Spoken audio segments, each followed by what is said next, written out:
Okay, we're live with another Cartridge Club Hangout. I'm here with Yoshi. How's it going? Hello. Good.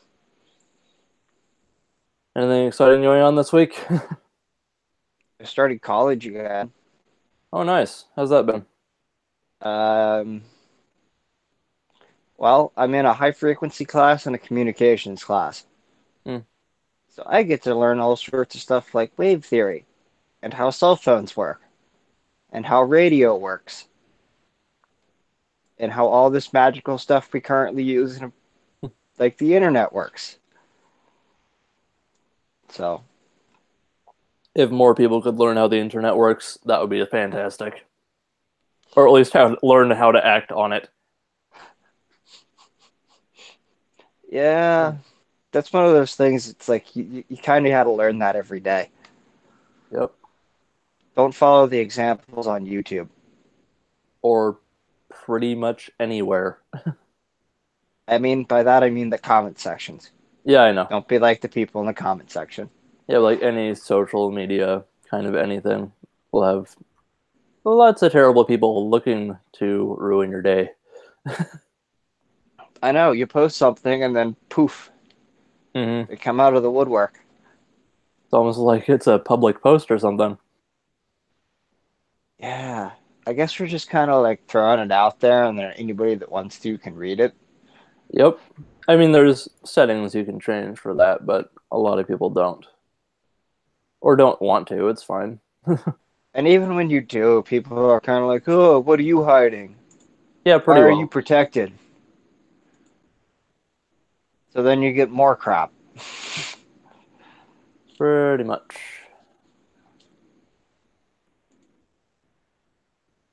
Oh, cool. We're releasing a bullet hell for the Switch.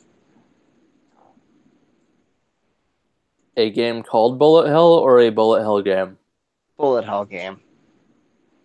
Would I be familiar with it? Probably not. It's not the one I want them to release for the Switch. It's called like Siberia Delta. I probably butchered that, but whatever. Siberia or Delta. Whatever.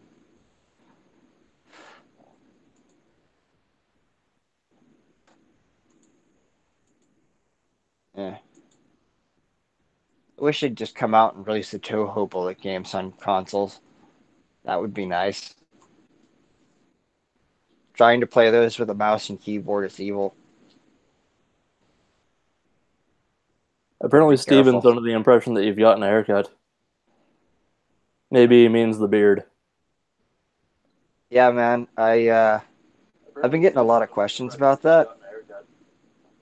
Oh, did you get a haircut? I can't really tell in the light. No, Oh, about okay. the beard. I didn't think so. Hair's still there. Yeah.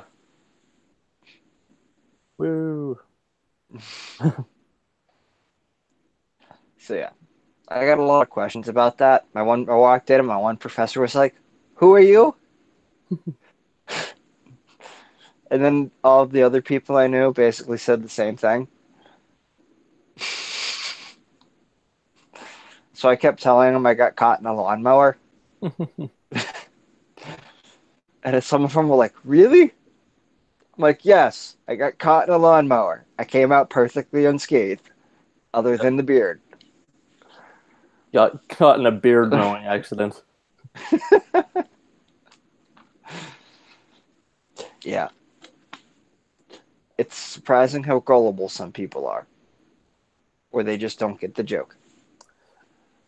I'm going to let that one go. Hey, it's okay. I barely ever get the joke. Oh, I'm just gonna let the irony of that statement slide. Um, that was the entire joke. Anyway, um, There was a joke there. moving on. Any video game stuff you want to talk about? Um, I started playing Magic Knight Ray Earth. Nice. That's a really, really good Saturn game. It's a lot of cutscenes. There's a good bit of voice acting, but it's a really good Saturn game. Of course, it also has a price tag that will pretty much shoo away everybody from ever playing it. like most working designs games. Probably.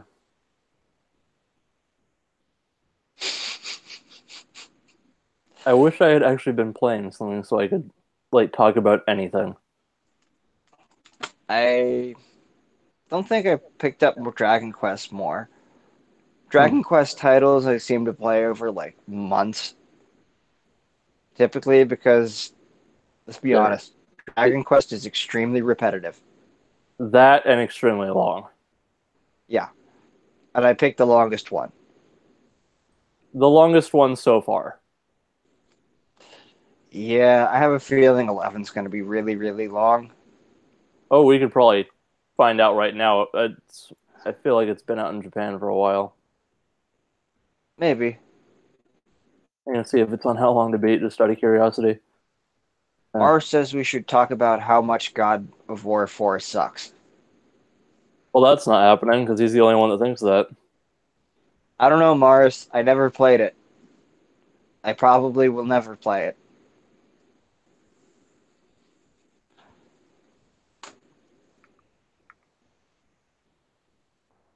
Yeah, Kevin, you're free to not like the game. It's just like you seem to be kind of crapping on it, which is a little much. The game's very good, but it's definitely not for everybody. Okay, so apparently, according to the few like very minimal postings on How Long to Beat, it's like main story 58 and a half hours. It's not the longest game. I'm not done. Main plus extra is 91 and a half, and completionist is 129. Yeah, that's not the longest. That's nowhere near as long. That's about the same as I'd say probably 8. Yeah, that's what I was gonna guess. But It's definitely not as long as 7. yeah, but those are still like red listings. Not very many people have posted that because it's still only out in Japan. Yeah.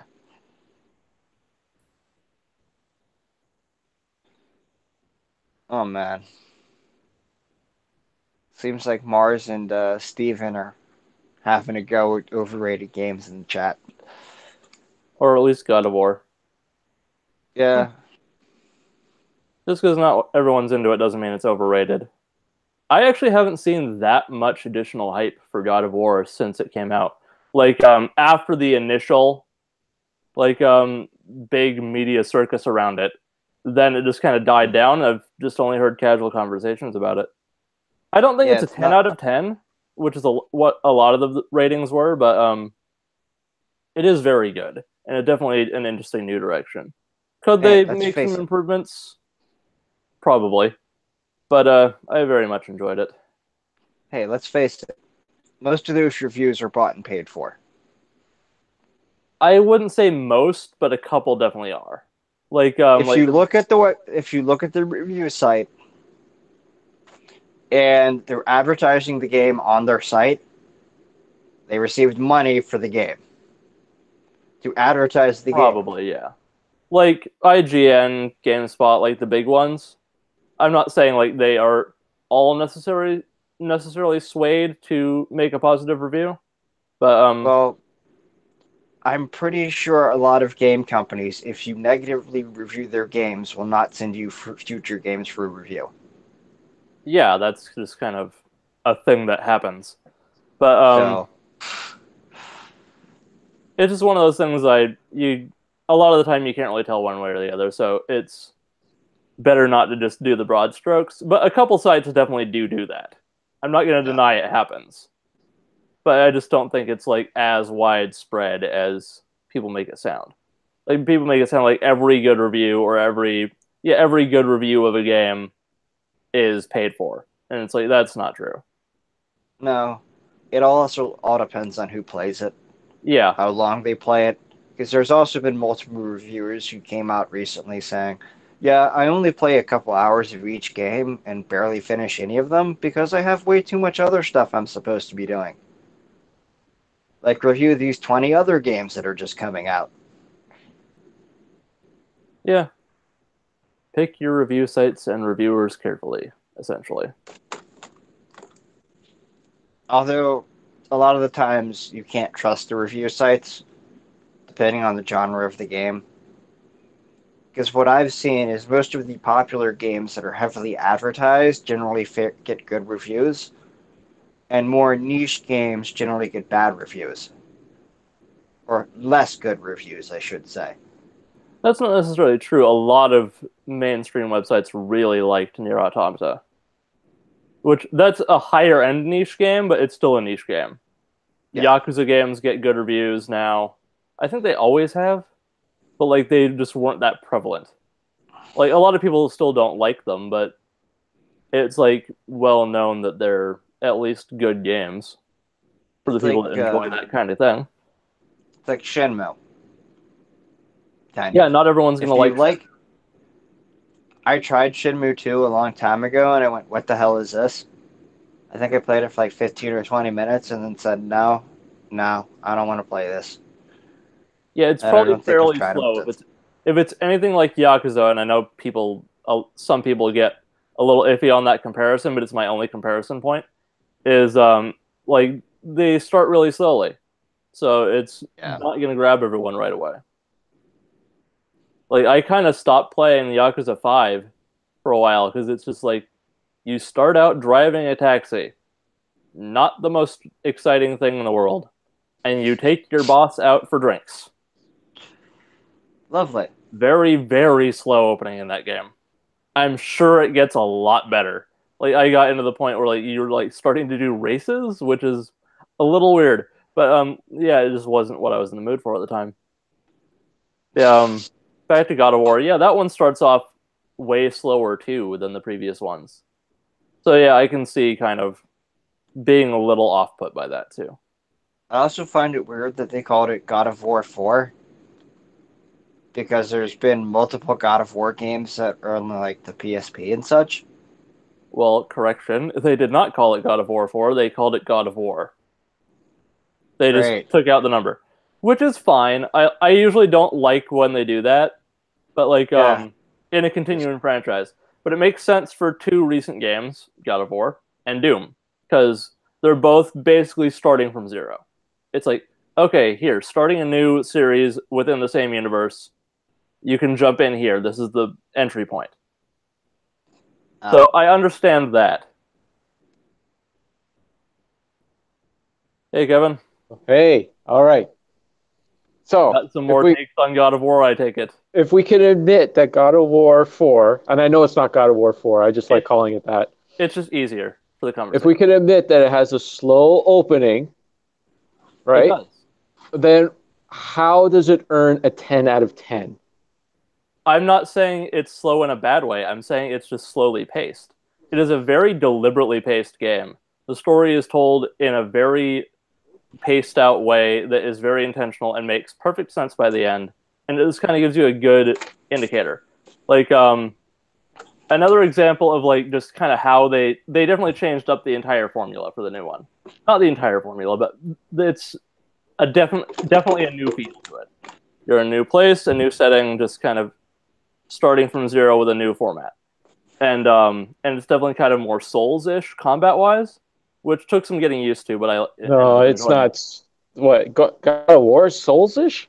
I don't mean difficulty. I just mean in terms of the way they set up the combat, just like close camera and the shoulder attacks, that kind of thing. That's all I mean Okay. by Souls-ish. Well, Souls is, yeah, I guess it's kind of close camera, but the problem is that you don't have any control of the camera, which doesn't work for a hack and slash game. I didn't find that Wait, worked. what? Having no control of the camera, like the camera's behind Kratos the entire time. It's over the Do you, shoulder. do you mean you can't move the camera, or do you Yeah, mean you can't unzoom? you can't move it around the character. You can't move Kratos in a different direction than the camera's facing. That's why they put those stupid arrows on Kratos, so you can see where the attacks are coming from. So Uh, yeah, I hate to burst your bubble, buddy, but the right analog stick does move the camera. It's no, I how you aim. understand that, but it doesn't change. Like when you move the camera, it's permanently behind Kratos, Oh, right? okay. So if you would move to the left, Kratos moves to the left. You can't move the camera around Kratos. Which, if you've played the original God of War, the camera is static, but Yeah. something like Bayonetta, for instance, I haven't Yeah. played that Right. one, but I get what you mean. Like Devil May Cry. Okay. Right. And well, Devil May Cry is kind of static too, depending Okay, on just which game you're playing. But hack and anyways, slashers that do allow you to move the camera. I have played some. I just can't think of any off the top of my head. I know right. And they allow you to move the camera around because it's very important for melee attacks. So I'm like, for instance, oh, there's an item over there, and there's a bunch of dudes hanging around. So I'd try to run over to the item to grab it, and they would attack me, and I can't tell what's going on. I can't tell you how many times I got hit with, and I can't see what's happening. I can't see the reason why I'm getting hit. You Well, know, again, you and said that's this why they put the arrows around, and Atreus tells you when you're about to be attacked sometimes. right. So they did a few things to try to compensate for that, but wouldn't it have made more sense just to allow you to have control of the camera instead of doing all these stupid things to compensate for the lack of not being able to move the camera around the Potentially, but character? it's a deliberate creative decision. It's a terrible one, and it's That's your and opinion. no, I'm giving you my opinion. They did it because that is how The Last of Us is done. Yeah, and And Musty points out in the chat that you can press down on the D-pad to do a 180 yeah, turn. that's another thing that they use to compensate for it. But it still doesn't change the fact that no matter what direction you try to turn, it's always behind Kratos, right? Yeah. So if there's an enemy behind you, yeah, you can flip it around and turn it around, but that doesn't work for a hack and slash game. It doesn't work for melee attack. It's like playing melee attack in first person, which is like one of the things I hate. So instead of playing it in first person, the camera's just stuck right behind Kratos. So you Well, can never see what's going on around you. It's, anyways. I never had a So, problem with that, but I can definitely see your issue with that mechanic. That can be a little off-putting. But I don't think right. it's necessarily bad. It's just a different choice. No, I think it is bad. It is a bad choice. And the reason why they did it was because that is how Last of Us is done. And it's like Sony is turning their games into their movies, where they're just taking good ideas from a whole bunch of other games and they just throw it together into this one. And it just, I couldn't believe that a game that had so many issues was getting 10 out of 10s. I'm not a conspiracy guy. I don't believe in conspiracy theories, but I'm starting to believe that, yeah, these reviews, I mean, I can't see how a website that relies on video game traffic and like people into video games going to their site are getting paid, but I think these reviews are paid for. It's ridiculous. There's no way that game deserves a 10 out of 10 It's to say still that like it is it's still like an 8 or 9, completely perfect. in my opinion. Having played the That's game fine. to completion. I didn't play the game long enough to give it like a review score, Hmm. but to say that it is perfect is just, I don't know. I There's so it's like they took The Last of Us and they went to Santa Monica Studios and they said, okay, we want another Last of Us game out, and just put it in the God of War universe. And I don't the know. game, the decisions make sense in The Last of Us because that's like a shooter. That's like a third person shooter. But it doesn't work in a hack and slash game at all. Yeah, well, one of the other reasons they did the camera that way is because they wanted to be one continuous shot, which, good or bad, that is a decision that they made. I never had a problem with the camera that way. It took some getting used to, but it was never really a hindrance. And I feel like, to a degree, you're taking a subjective issue that you have and making it fact that the game is bad because of it. No, It's no, just, I'm not saying I'm not saying that the game is bad. I'm saying that the game isn't perfect. okay, then And we can agree on that. I I don't never claimed it was understand. perfect. Look, I haven't played the game long enough to say whether it is bad or not.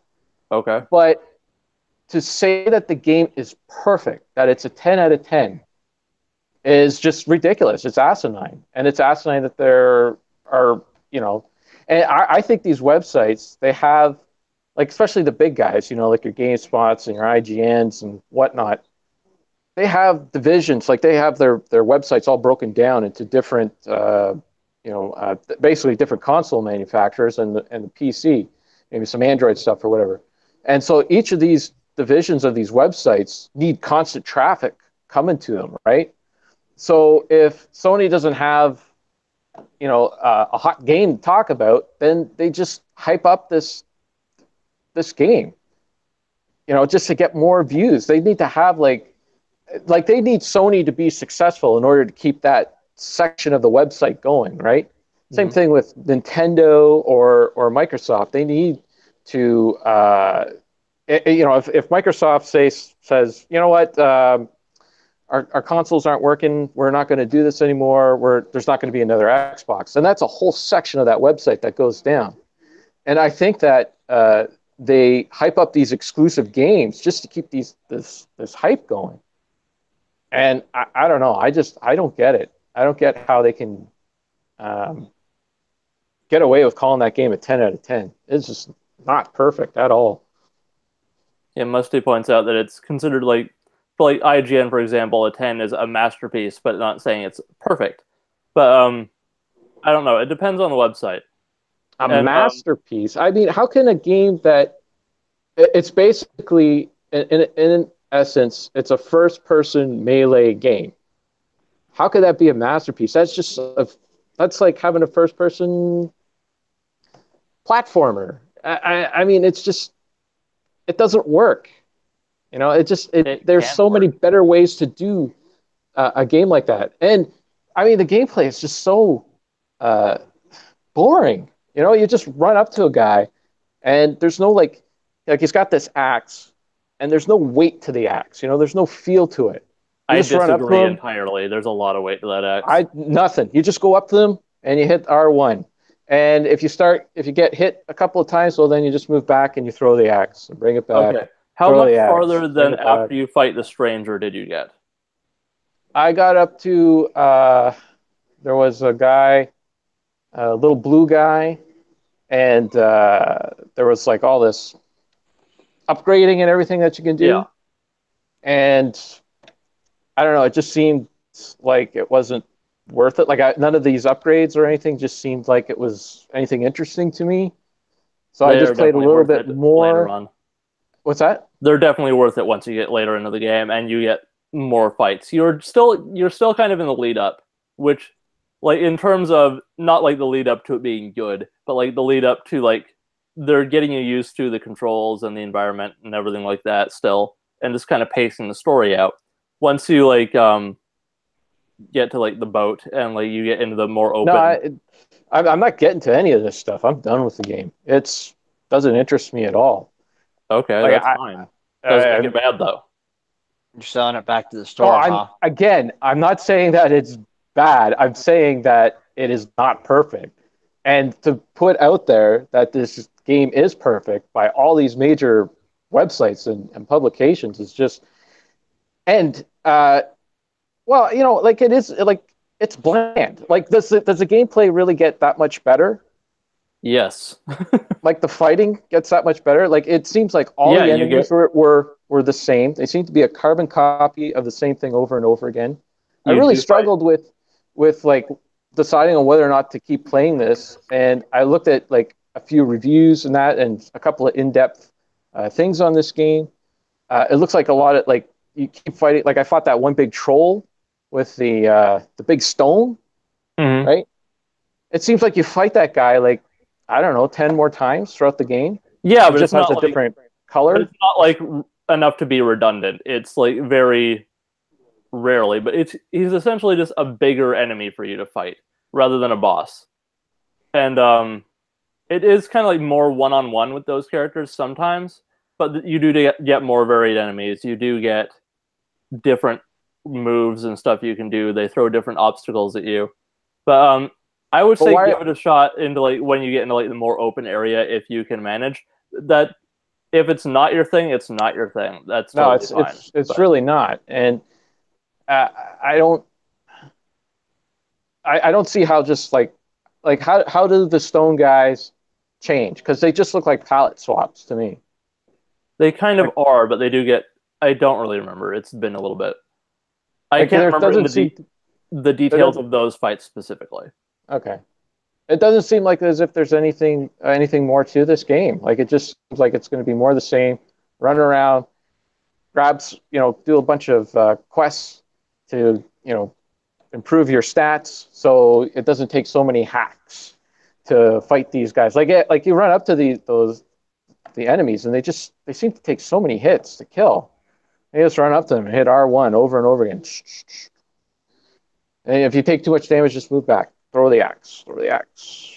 Yeah. Were you That's maybe it. expecting more action at the start of the game when you went into it? Like more like the original ones? I was expecting a good game. I was expecting something that would and the story I didn't care about the story. I don't care about the You haven't kids. seen the story. Well, just what they've presented to me so far. You're effectively judging, like you're acting like the first 10 minutes of a movie should tell you how the entire movie is going to be. Sometimes it can. Sometimes you don't. Sometimes you don't need to see the rest of the movie. Like I watched the first 10 minutes of Chips. I didn't need to watch the rest of Chips to get it. I'm like, okay, this is not a movie for me. Yeah, but like especially when it's slower, it's just kind of like you have to give it a little bit of a time to get going. Like no, a game should if it's not pulling me in, if it's not interesting me in within the first few hours, then why am I still playing it? I have to wait for the game to get good. The game should be good right off the bat. Should give me something. I thought the game was good right off the bat too, but it was definitely slower and more methodical to start with. But once you get more into the open world, which is maybe like, I would say maybe an hour, hour and a half at most if you're slow after where you are, but I don't know. That could be wrong.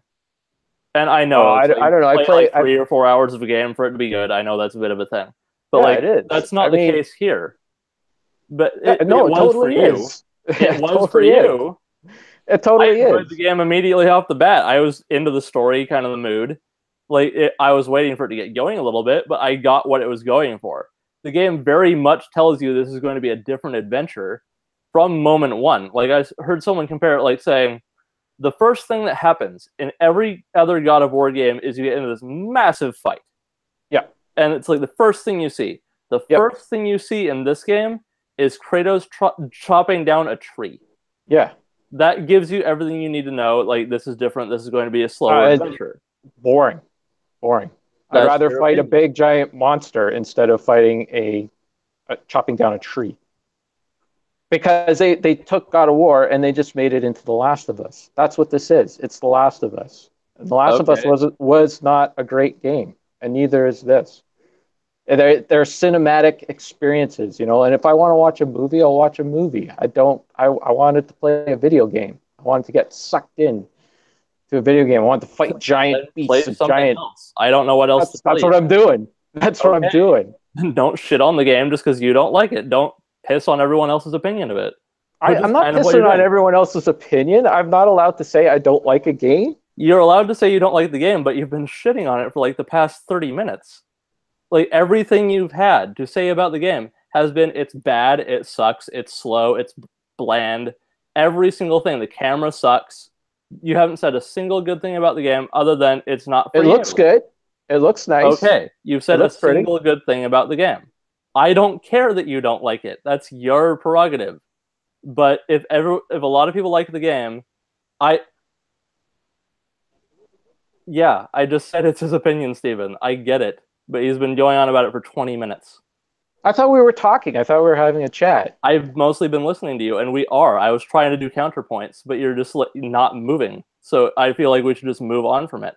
We're not going to have a discussion about it because you've played 10 minutes of the game, effectively. I did not play 10 minutes of the game. I know that. I played a few hours of the game. I'm being hyperbolic. Okay. But it's why can't I give my opinion? Why can't I talk about my opinion? I thought we were talking about this game. That's why I logged on. I thought it would be fun to talk about this game. Okay, but you're saying the same 3 or 4 things over and over again. It's fine. Right, but I'm countering. I'm countering your counterpoints. I mean, I don't understand. Like, if I find a game is bland and I say this game sucks because I find that it's bland, then what's wrong with saying that? If you say just that or go into details about it and then stop, that's basically fine. I'm not saying you're not allowed to say your opinion. I'm just saying it's very it's kind of just a common thing for people to say, like, I don't like this game, so it sucks. This game is popular, so it sucks. Or I don't like this one thing, so it sucks. And I don't like this game, so therefore it sucks. Even though a lot of other people like it. And I'm not saying that's exactly what you're doing, but I'm just saying that's just kind of a typical thing, and Just No, not see, what I'm saying. Look, if this game came out and it was like it got, I don't know, 8 out of 10, and I'm not usually a guy to get worked up about scores, right? Like because there's plenty of games out there that get 6 out of 10s or whatever that I enjoy, and I don't care about that stuff. But when you have like so many sites saying that it is a 10 out of 10, it is perfect. This is a game that game of the year contender and all that. And I put the thing on, and it is slow. It's not moving.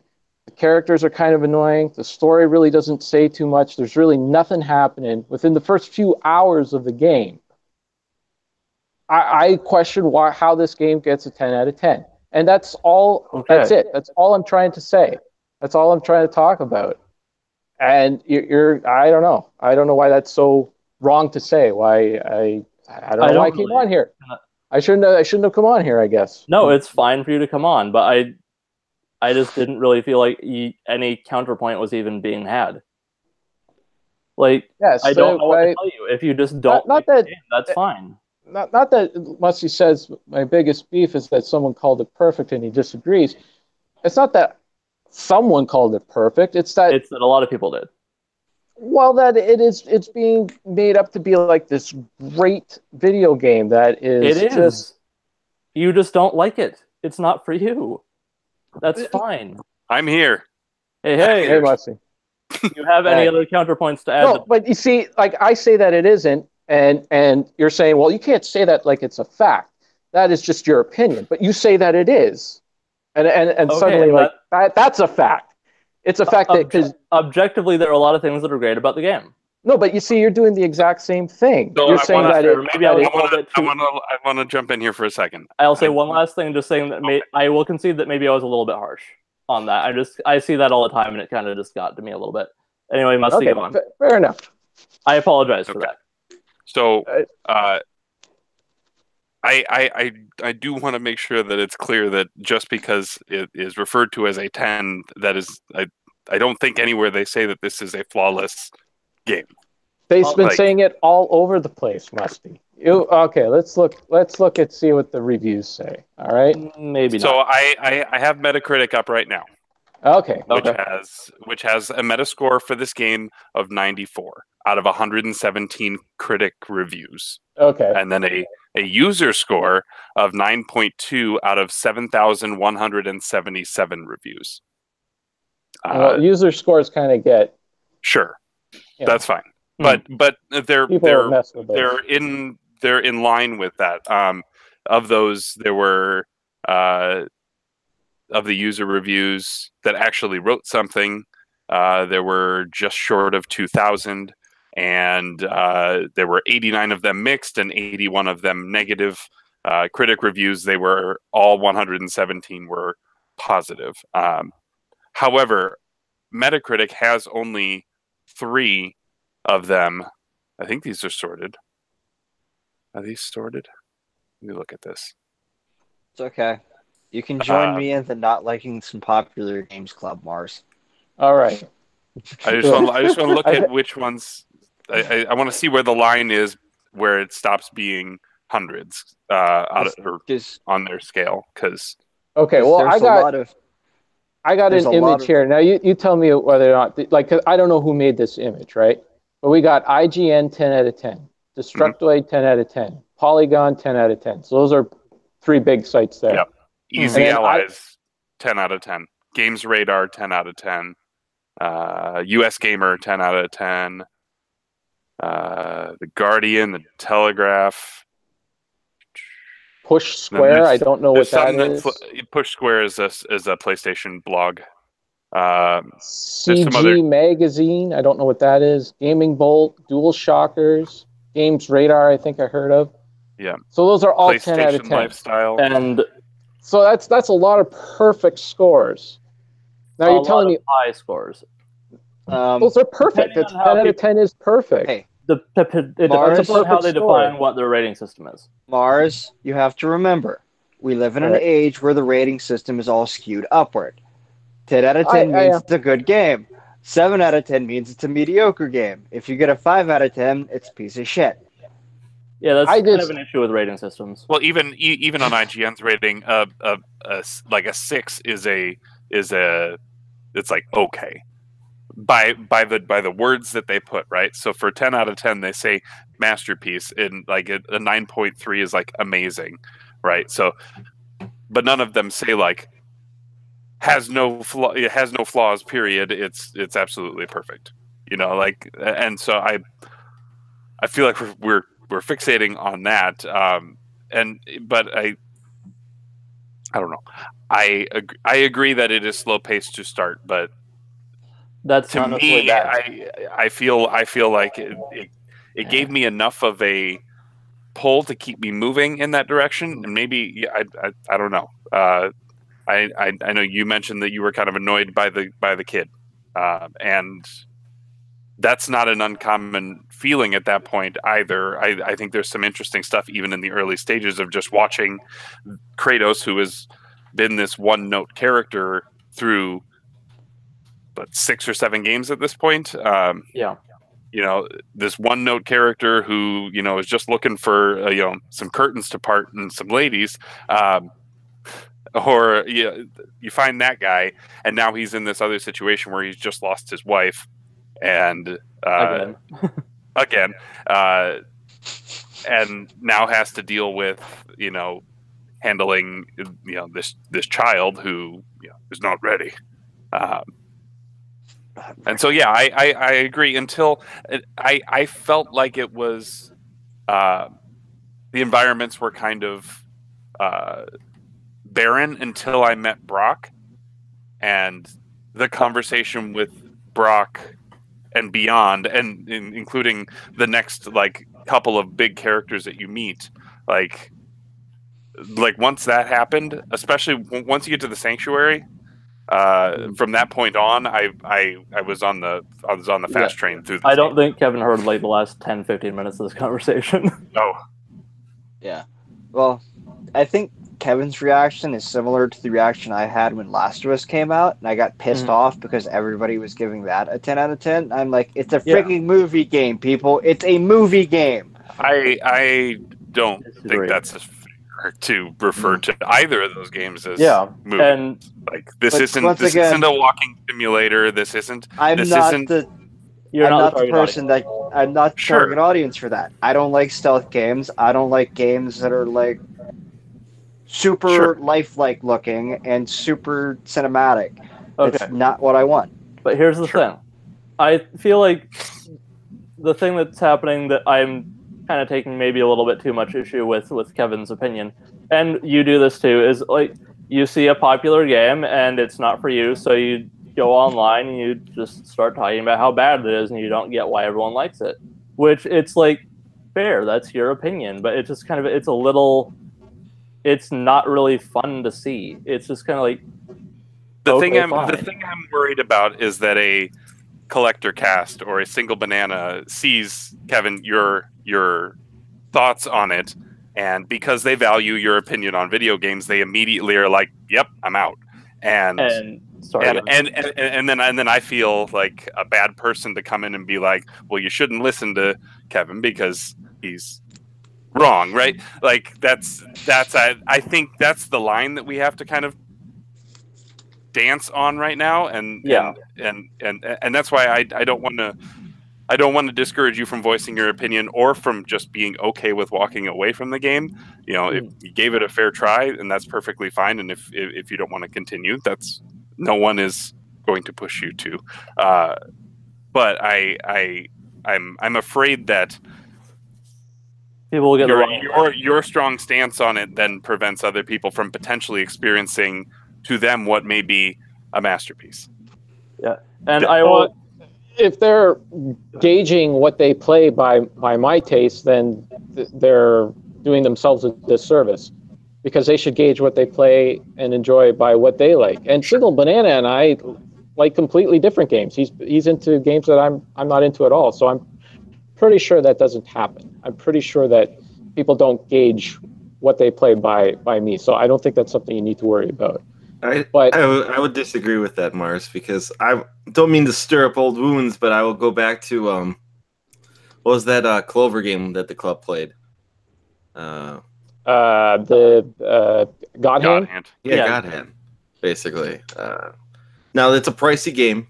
I'll admit that. And it's not perfect. But I did get some fun out of it. But I remember from your posts, I mean, your talk maybe on Retro Fandango when you went off about it, I remember seeing posts on the forums where people saying, yeah, I'm not going to try this now. I'm not going to try this now. So that's kind of the... Yeah, but how is that? I mean, I'm just... okay. Just voicing your So opinion. there's games out there that you don't like, right? Yeah. Mm-hmm. Okay, and you're going to voice your opinion on whether or not you like that game. Yes. Sometimes. And it's like, Actually- oh yeah, okay. Ryan and I have similar tastes in that genre, and hearing him say something negative about the game, that might affect me too, and I might not play it too. I mean, that's not... You can't be upset with me for not liking a game, right? I'm not upset with you for not liking a game. It's No, just, I get that. But yeah, I get that point though. But I feel like there are other examples of this where it's like it could be taken the wrong way. Like people could take your opinion, like your hard stance on something, and just kind of make their guess on that, which may or may not be a good idea, just depending on what they think of your opinion and other stuff that you agree on, that you and them agree on. Anyway, I got a little mixed up in that sentence, but like other things that we disagree on, like Star Wars and like a couple movies you talked about a little while ago on the podcast, was like Arrival and what was the other one? Get Out. And it's just like, it's not that it's wrong for you to dislike those things. It's just kind of like you kind of come in a little hard on all these things because they're a little bit popular. It feels like I could be very wrong on that. I get the I don't know. I get perplexed when something gets so it's just so popular and overhyped. yeah, like And overhyped like, doesn't I mean like bad. and I like a lot of popular things. I love the Marvel movies. You know, I'm trying to get Rambox to watch them, and he's just like, you know, he's got to stick up his butt. He doesn't want to play them or watch them. So, you know, and you know, so I don't know. It really rubbed me the wrong way that this game had so many 10s out of 10s, and it doesn't. It rubbed you the wrong way that this popular game ended up not being for you. Not only that though, it's like it's not even really a good God of War game. You know, like a God of War game. It's. I mean, games have to evolve, though, right? Like, Yeah, I mean, you were saying that three was boring, right? And three, the character had no depth, and it was just him yelling at things, right? Yeah. There essentially is 5 God of War games that are all about the same. Right. Yeah, and like, and they hit a wall with Ascension. They didn't mean to make a bad game with that one. They thought they were making a good game, but they had just been making the same thing so many times over that they just kind of hit a wall and it became bad without them even meaning it to be. So what in this game, how did they evolve Kratos' character to make him a more deeper character? He's still the same angry guy. He just has an annoying kid to look after. I mean, what was his attitude throughout the entire... What's his attitude throughout the entire game? Angry. He's still angry. Yes, he's subdued, and he's just kind of like trying to work through his shit. He just lost his wife. He has this kid that he can't really relate to. He doesn't know how to relate to people still all that well, and he's trying to get past his rage. He's trying to handle that and just kind of deal with being a god in this world and just kind of all the stuff that's happened to him and kind of go past that. And being a god in this world that does not know that he's a god. Yeah. Except for the one guy that comes over to his house, knocks on the door. Yeah. But his relationship with his son and just kind of all the things he's dealing with from the previous games, you don't have to play the previous games to get it, but just like his emotional state in just kind of all the stuff from the previous games and his recent loss, all that adding up together, him dealing with that and getting more connected with his son, or in one way or the other or not, and just that relationship evolving and the back and forth there, that's kind of the journey. The entire journey, for the most part, is bringing the ashes of his recently passed away wife up to the highest point to scatter them.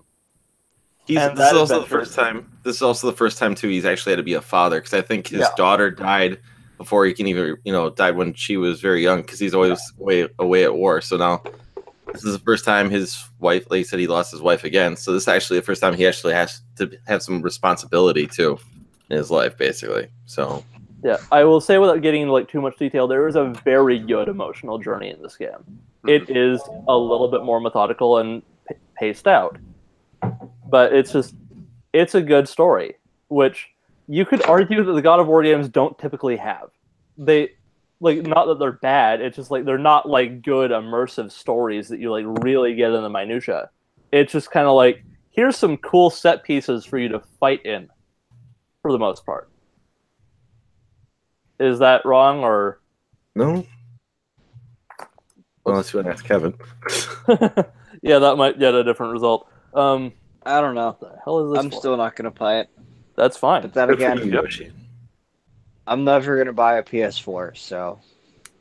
Okay. No, Too bad. How's that too bad? There's a lot of good games on it. Yeah, but that's fine. I'm saying this. And I'm not buying an Xbox One either, so. And I barely ever play anything on my PC, so. Now that's something Mars might take issue with. What, never playing on a PC? Yeah. I literally have a PC that is like top of the line from 5-6 years ago. We know I was making a joke. I never play games on it. And that's fine. You're very into a specific set of games. But you kind of did a similar thing with Octopath recently where you saw all the popularity about it and you're like, I don't get it. This game looks bad or whatever the hell you were saying about it. Well, not whatever the hell you were saying about it. I can't recall the specifics. I don't mean to sound dismissive about it. I think that my biggest issue was I didn't feel like I wanted to pay $60 for the game. And that's fair. Kevin doesn't want to pay $60 for anything either. Or $80 in the case of Canada. Yeah. I don't Yes, think any of us Canada actually tax. want to. It's just a matter of interest for each particular game. Right? Oh, there are games where I would gladly fork over hundreds of dollars for them. Mm-hmm. I did that recently. I bought Magic Knight Ray Earth for the Saturn. That's a couple $100. Yeah, and Even you're into loose. that game, and a lot of people wouldn't be. Exactly. That's kind of the point here. It's like just because one person is into one kind of game and another person isn't, that doesn't mean it's bad or anything. It's just difference of opinion. It's like the same reason probably that Kevin is into Game of Thrones and Rambox isn't. It's just for one of them and not for the other one. You know? Yep. Too bad Kevin didn't get to hear that. Yep. Going to have to repeat all that. Or not. Or Or we can not. move on to something else. Yeah, that's probably a good idea, but we'll wait for him to come back so we can finish the conversation with him. Let's all make sure we tell him he's wrong before. He's not wrong. He's just being harsh. I think it's more that it's just a bummer that it didn't scratch the itch that he needed to have scratched. Because what he wants is there. What he really wants is coming. It's just it's he's effectively in the prologue still, and it's hard to tell him, trust me, you'll get there, right? Like if he's having a hard time with the combat now, when you start stacking systems on top of it, I found that once you started to unlock, like there comes that point where you unlock something that makes everything flow, and it's just and it's just amazing. But yeah, it takes reading through the menu and understanding what your upgrades do and actually doing the upgrades. It doesn't like force it on you. It's like oh, I went in and like, wow, I had this much XP that I should have been dumping into this stuff this whole time. So let me go unlock 3-4 things now. And all of a sudden I've got this like new move set, which is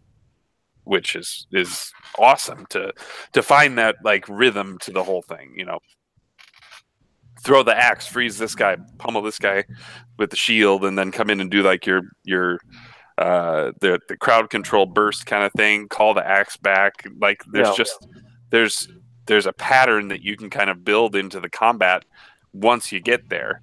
But but it does take unlocking some of those other moves. Like it does feel kind of one note, but it's because it's introducing you to this entirely new axe when you've had these dual blades all your life. Well, it's a new world. It's essentially. Have you guys played a lot of hack and slashes? Like you played the original God of War games? Yes, I've played through. I'm a huge God of War every fan. God of War except for Ascension, I think, including the mobile game Betrayal. I have played through that. That one. That's the only one I haven't played, probably. Yeah, I played through three. I played through 3 last year, and I really liked it. Mm-hmm.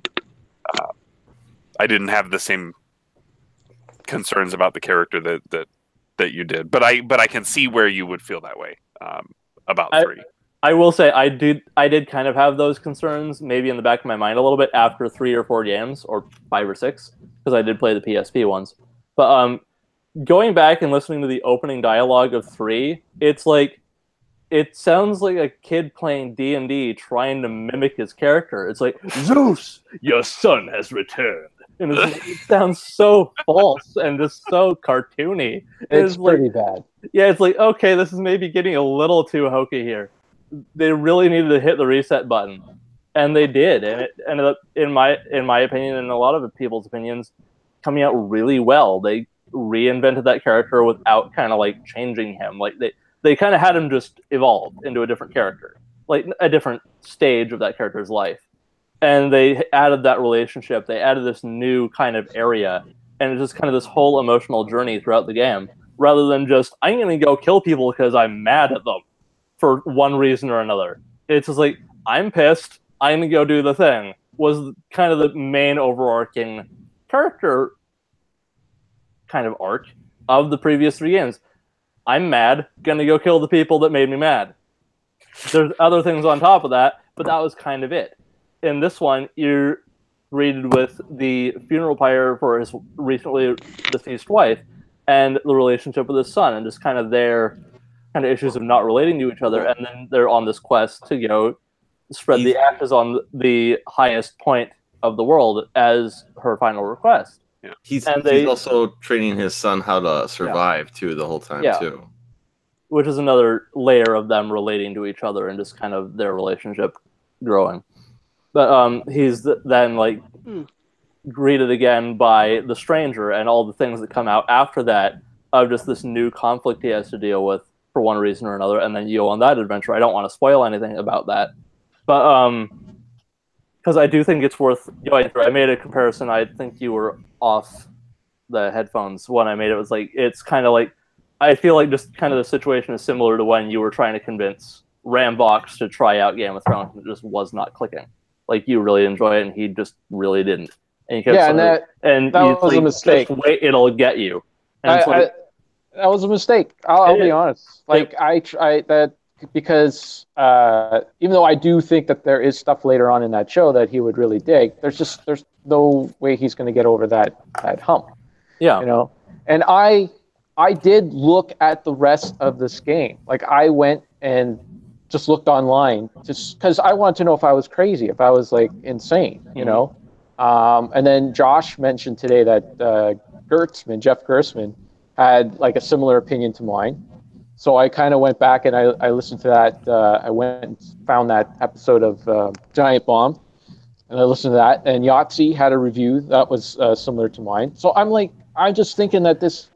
Yeah, but Yahtzee shits on everything. I understand that. I understand that, and he even shits on.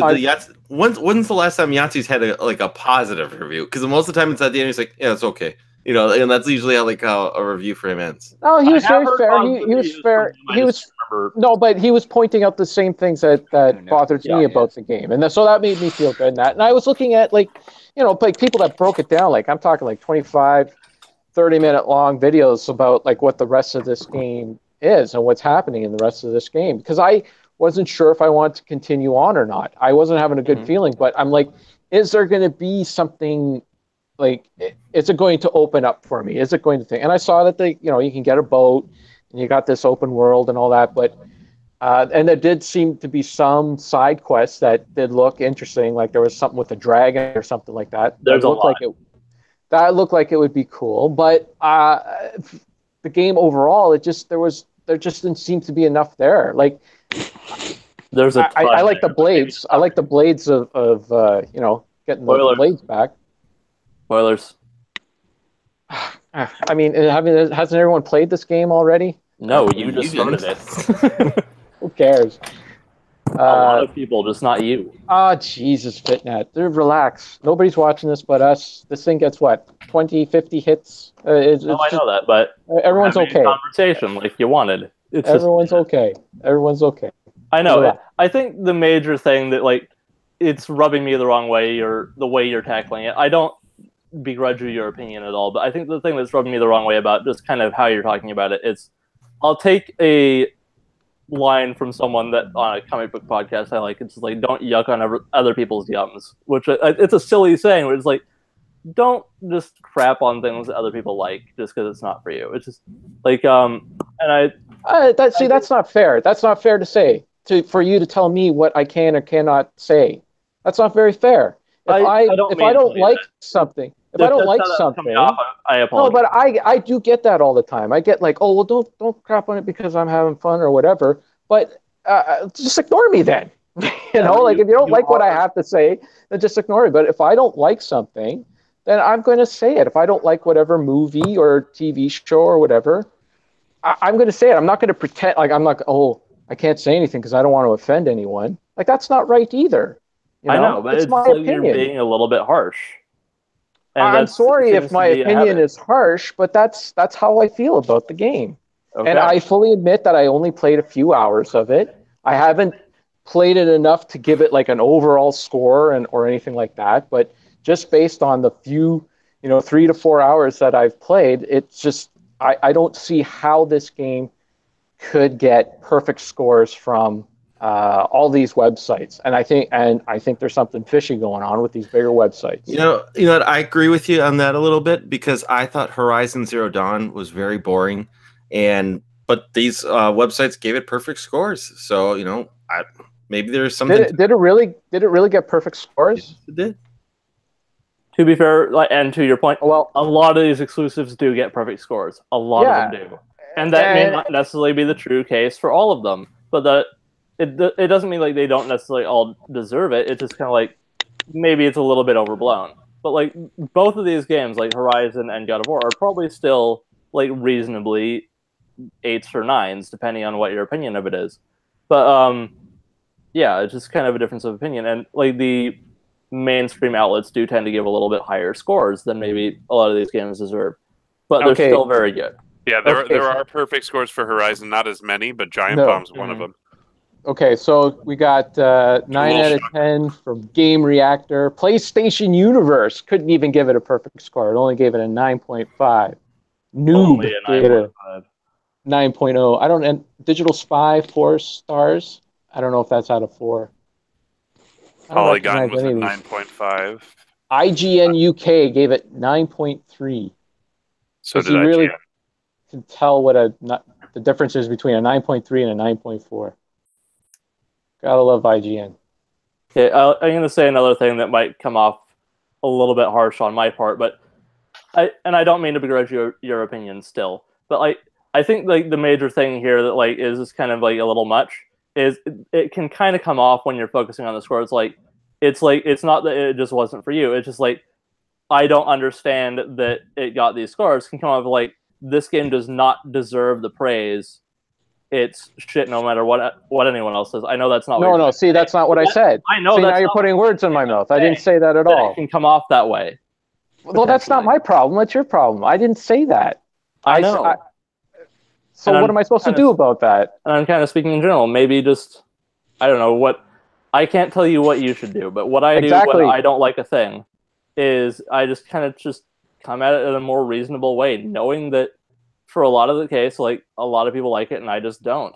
But I will share my opinions on why I don't like a thing, but I try not to shit on it. And I know you're not shitting on or intentionally shitting on it. It's just like when Final Fantasy IV was a game of the month. I don't like any Final Fantasies. I just can't get into any of them. And I made my issues known with Final Fantasy IV when that was a game of the month. But I didn't like constantly throughout the entire month. And I know you're not doing this either. I'm just giving an example. is I just tried not to just be constantly saying I don't like the game because it doesn't really add anything. And I know you just started playing this thing. It's like I'm not expressing myself well in this. It's just I think I did. I'm just trying to give an example. My only request would be like if you get somebody who sees your comment and was like, the thing I wouldn't want to have you do is not let somebody else form their own opinion of the game if they haven't played it, right? Like somebody who has yet to play this game, after seeing your comments, may be less inclined because they value your opinion. But again, people should not be gauging whether or not they should play a game or not on my opinion. Like that's their thing. You know? I know that I wouldn't, but there are some people who are incapable of formulating their own thought. Let them do their own thing, Musty. If they don't want to play a game because I say they don't want to play a game, then who's to stop? You know, really. I mean, what do you want? I can't change who I am. I am who I am, right? And I have a strong opinion about this game, and I'm, like I said, I admit that there are flaws in my observations, how I haven't played the whole game, but really, I'm sorry. So I think as long as you address those caveats, then I'm good. Yes, I understand if you're going to walk away from it, and I'm okay. Yeah. With that. And I feel like as if I have been, but you guys keep putting like this stuff on me that I've been crapping on Final Fantasy for a month when I haven't. You keep walking away, Mars. You keep walking away, and then you come back, and we have to repeat ourselves. I don't move on to something else. Well, no, Yoshi. Let me make one more comment because I made a comment while you were away. I think that the things that you want are there. You're just not there yet. I don't know. I don't know. But I don't want to force. I don't want to force you to go through season 1 to figure out whether that is or isn't going to be enough for you at that point. So, drawing parallels to the Richard situation. So, yeah. So, I feel like the stuff that you want from the beginning of a traditional God of War game, you will find. But it's 30 hours long too. It's a 30-hour game. That's a long time to get to. Not a slight. 30 hours, and it could go longer, like easily, because there's so much to do. Yeah. I don't think I want to do all that stuff. I mean, those original God of War games, they packed it all into 10, 12 hours, 8 hours, depending on how good you were. You know, I don't need a big long game like that. That's because there's more story in this than there was in those games. I'll be honest, 30-hour action games, that's just wrong. Action games should be about 10 hours max. It's not, but that's fine. There's good, long action games out there. I wouldn't say that there is, but this one, like... I prefer my action games to be under 10 hours. Okay. I'm sure a lot of people say the same thing about turn-based RPGs if they played them at all. Oh, yeah. That'd be amazing if you can get a turn-based RPG that's under 10 hours. Yeah. You know what is about 10 hours? Doom. I want to know what Eric thinks. Tell me your thoughts. How many God of Wars has Eric played? That's a better question. I played the first 2. Okay. Oh, well, there you go. I haven't played the new one. Or 3. I played the first one, so... Yeah, I like God of War 1 and 2. Does that help? Me too. Those were good, yes. Second one was too short. Second one was way too short. Well, that's because they saved the ending of the game for the third game. Yeah, that kind of irritated me. It came out right at the end of the PS2, I want to say, but I think it was only like a 4 or 5 hour game. Because I remember I'm like, this was it? You know, after playing it, It was I don't think it was that short. Oh, yeah. That was my biggest gripe about that game. Let's see. How long to beat God of War 2? I remember that when the PS3 came out, the joke was that God of War 2 was the best game you could get for the PlayStation 3. I did play it on my PS3. I played it too on the launch PS3. Okay, it says here average 11 hours, 51 minutes. Main plus extra 13. Did you play on easy mode, Ryan? Nope. Play on normal. And you beat it in 5. It even says here rushed You can beat it in 8 hours and 46 minutes. I don't believe The that. fastest, the speed run fastest, 2 people beat it in 2 hours and 3 minutes. And 100% speed run, 6 hours and 45 minutes. I don't do that stuff. I just beat you got some magic skills there, Ryan. It wasn't any much different from the first game. I mean, I played. I think I beat that first one 3 times before I beat the second God of War. So I was full on God of War fan. You know. Yeah. That actually, the first God of War has actually kind of made me start sliding more towards PlayStation, because I remember, like, I think that I don't know if that was one of the first games I got for the PS2, but definitely like right up there. And I remember, I think I got it right around Twilight Princess, and Twilight Princess had a really slow start to the game because you get that wolf curse on you. Mm-hmm. And I stopped playing Twilight Princess, and I played God of War, and I was just like, this is amazing. I need to keep going with this. And so, but I remember I got my PS2 late. I got it in 2008 when my Xbox red ringed. Make your jokes now. Okay. 360. So I got it. Yeah, my 360 red ring. So I got a PlayStation. So I got a PlayStation 2 to because I had to send it off to Microsoft. So there's going to be a 3-week wait, and Costco had one of them on sale for like $100 with 2 controllers, memory cards, and so I remember playing. I finally got God of War 1 and 2, and I played through them both, and I loved it. And then maybe like a month later or something, they announced the PS3 collection, God of War 1 and 2 collection. I'm like, oh, I could have waited for that. Well, actually, Mars, you're better off not waiting for that, because when they upgraded the frame rate to 60 FPS, it screwed all the timing up. Okay, well, I played the first one since then on the PS3, and I didn't have many problems. My older brother played those, and he said the timing was way off on a lot of things. In God of War? Yes. Okay. I didn't find that, but I also mostly did played it on that. PS3. Maybe they patched it. I mean, I just played it earlier this year on the PS3. I went back and played it again, so. I just thought he was talking about Kingdom Hearts for some reason. I wasn't paying attention for a second. Because that did happen in Kingdom Hearts, as they screwed up the timing with the frame rate. Anyway, moving on. Sorry. I just got mixed up there for a second. Well, Anyway. what else do we want to argue about? Come on. What else could we argue about? Yeah, I don't like your haircut. Switch games. What? Me? I don't like your haircut. Yep. Well, that's throw it out games. You didn't like my backlighting either, so. Oh, that's true. Yeah, you did fix that. It looks great now. I do like your shelves, though. Those look really nice. Thank you. I'm so, pretty happy with how they're coming out. Did you hear? I was going to make the comment that there's no other Switch games coming out this year. Oh yeah. What is there coming out for the Switch? What's coming up? A lot of niche stuff. Yeah. I see Gradia, whatever, 1 and 2. Grandia 1 and 2. That's awesome. Yeah. Those games are really good. I have the first one on PS3. I still need to play it. I have like the whole every series. Like every RPG I've bought for like $2 or $3 on PSN. It's like I still need to play that. I have the whole series. I'm likely going to buy that game again. Which it'd be nice to have on the Switch. Well, yeah. What game is really good? Is Overcooked 2. I really want to grab that. Good times. See, that's one of those where I looked at it and I was just like, why? Overcooked 2? I watched a lot of reviews on it, and I looked up videos for Overwatch 2, and that isn't for me. No. It's not Overwatch 2. No.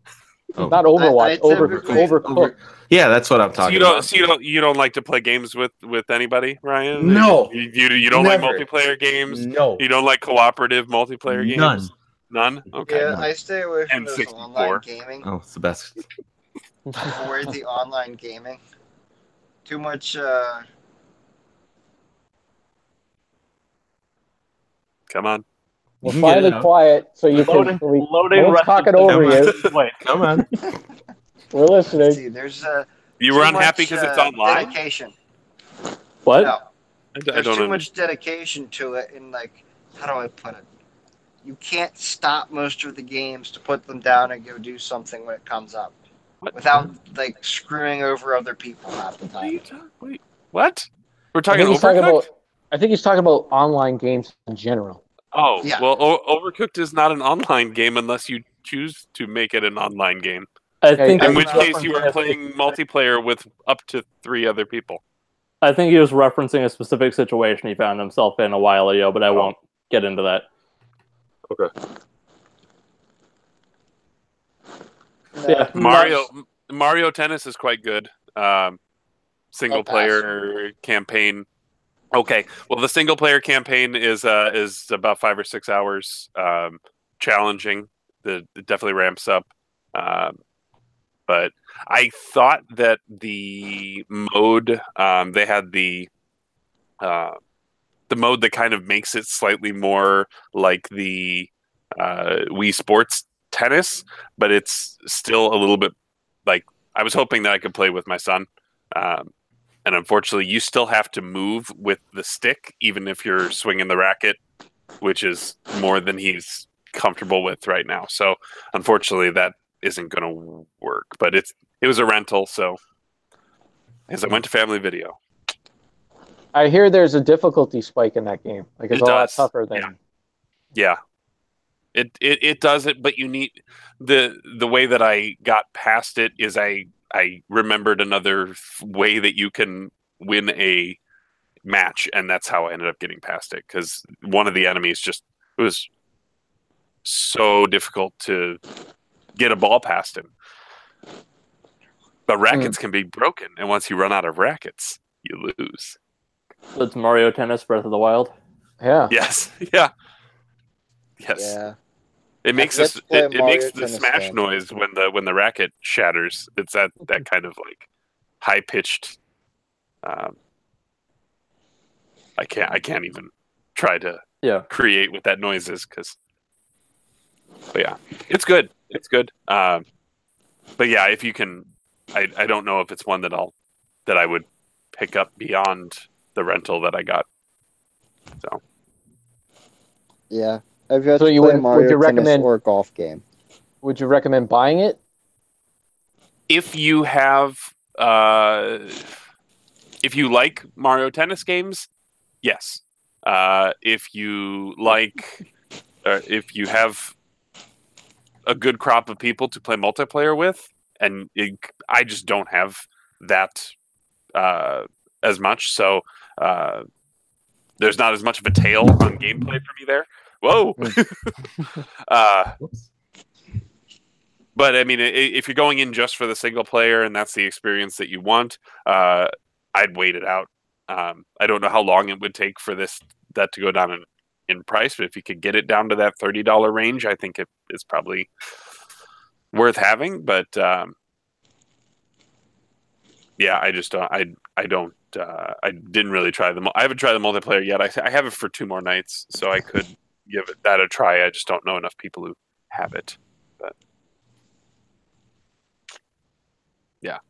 Hard to give a glowing recommendation, but it does things that the previous ones did not, and it's certainly better than the version that came out on the Wii U. Like far and away better than that one. Yeah, that's kind of a thing with co-op multiplayer or things like that. Anyway, like same thing with Overcooked, where it's just kind of like if you don't really have anyone to play it with, maybe it's not really worth buying. Yeah. Oh yeah, no, that's like half of the appeal of Overcooked is playing with someone else and talking about like what you gotta make next and all that. I couldn't imagine playing it by yourself. Cut the onions. yeah, like it's part of the fun, you know. Figuring out that's like figuring it out with someone else. Like that's really a lot of the fun. And I don't know if that's a good thing for the game or a bad thing for a game, but if you have, you know, I mean, that's why they're hard to recommend, like 100% one way or the other. Yeah. It's just like it's that constant caveat.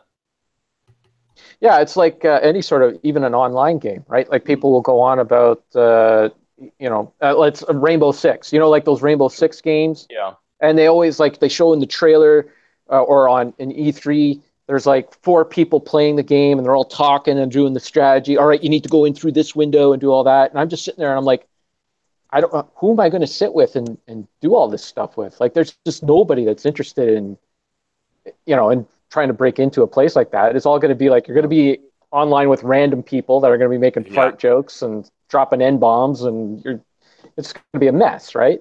Yeah, or even I think what's wrong with fart jokes? What they're trying to do is sell you on, because if they can sell 4 copies instead of just 1 copy, that's a win for them. So if they're like, hey, you and your 3 friends who used to get together for Call of Duty matches, you guys can come over here. We have this nice sandbox for you to play in.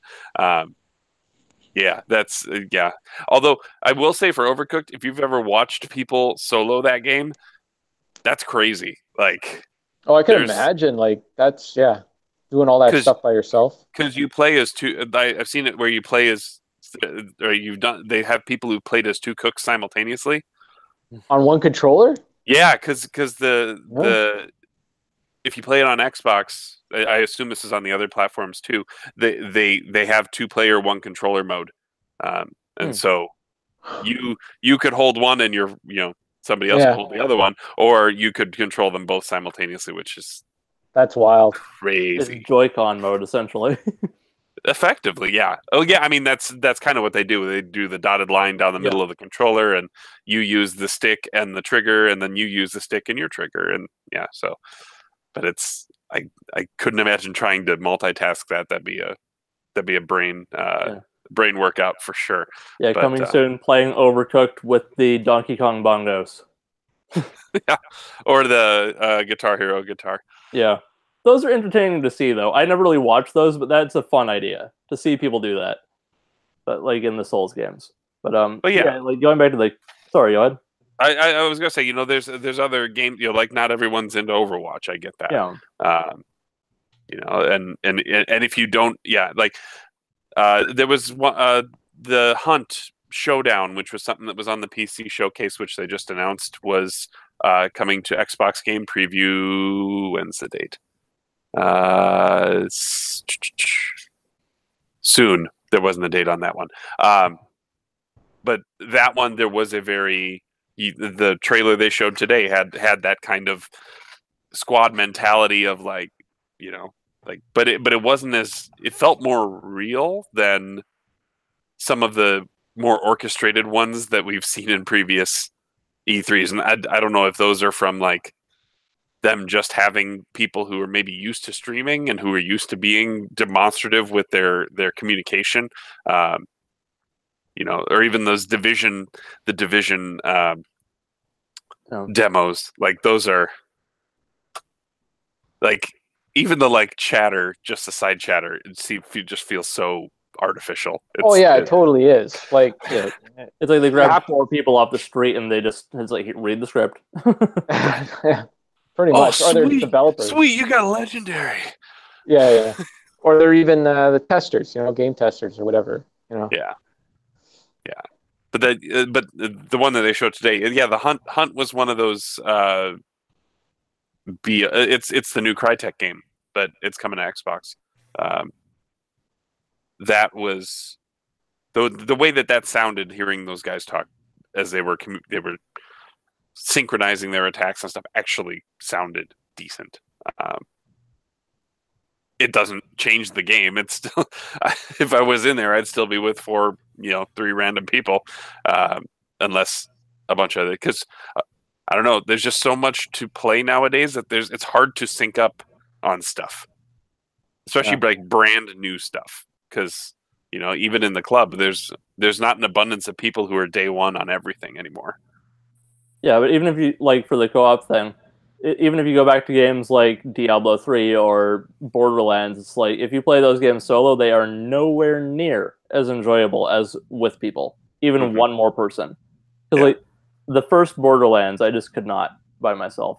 The comedy even wasn't enough to just get me through. I was enjoying the gameplay, but it was there was so little in the in between moments.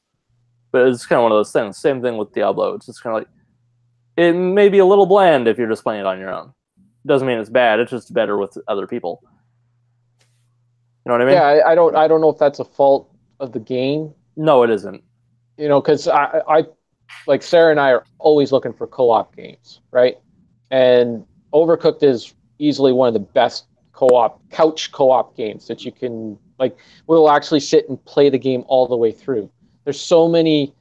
Like that's one game out of dozens where we would start and just go nowhere with it because we get bored or whatever, So it's filling that gap, that need. It's doing that on some, and the same with the Borderlands games too. We played through all those together and the DLC and all that. We had a blast with that. But I agree with you. I don't think I could play that on my own. I couldn't play it by myself. It'd be too mundane.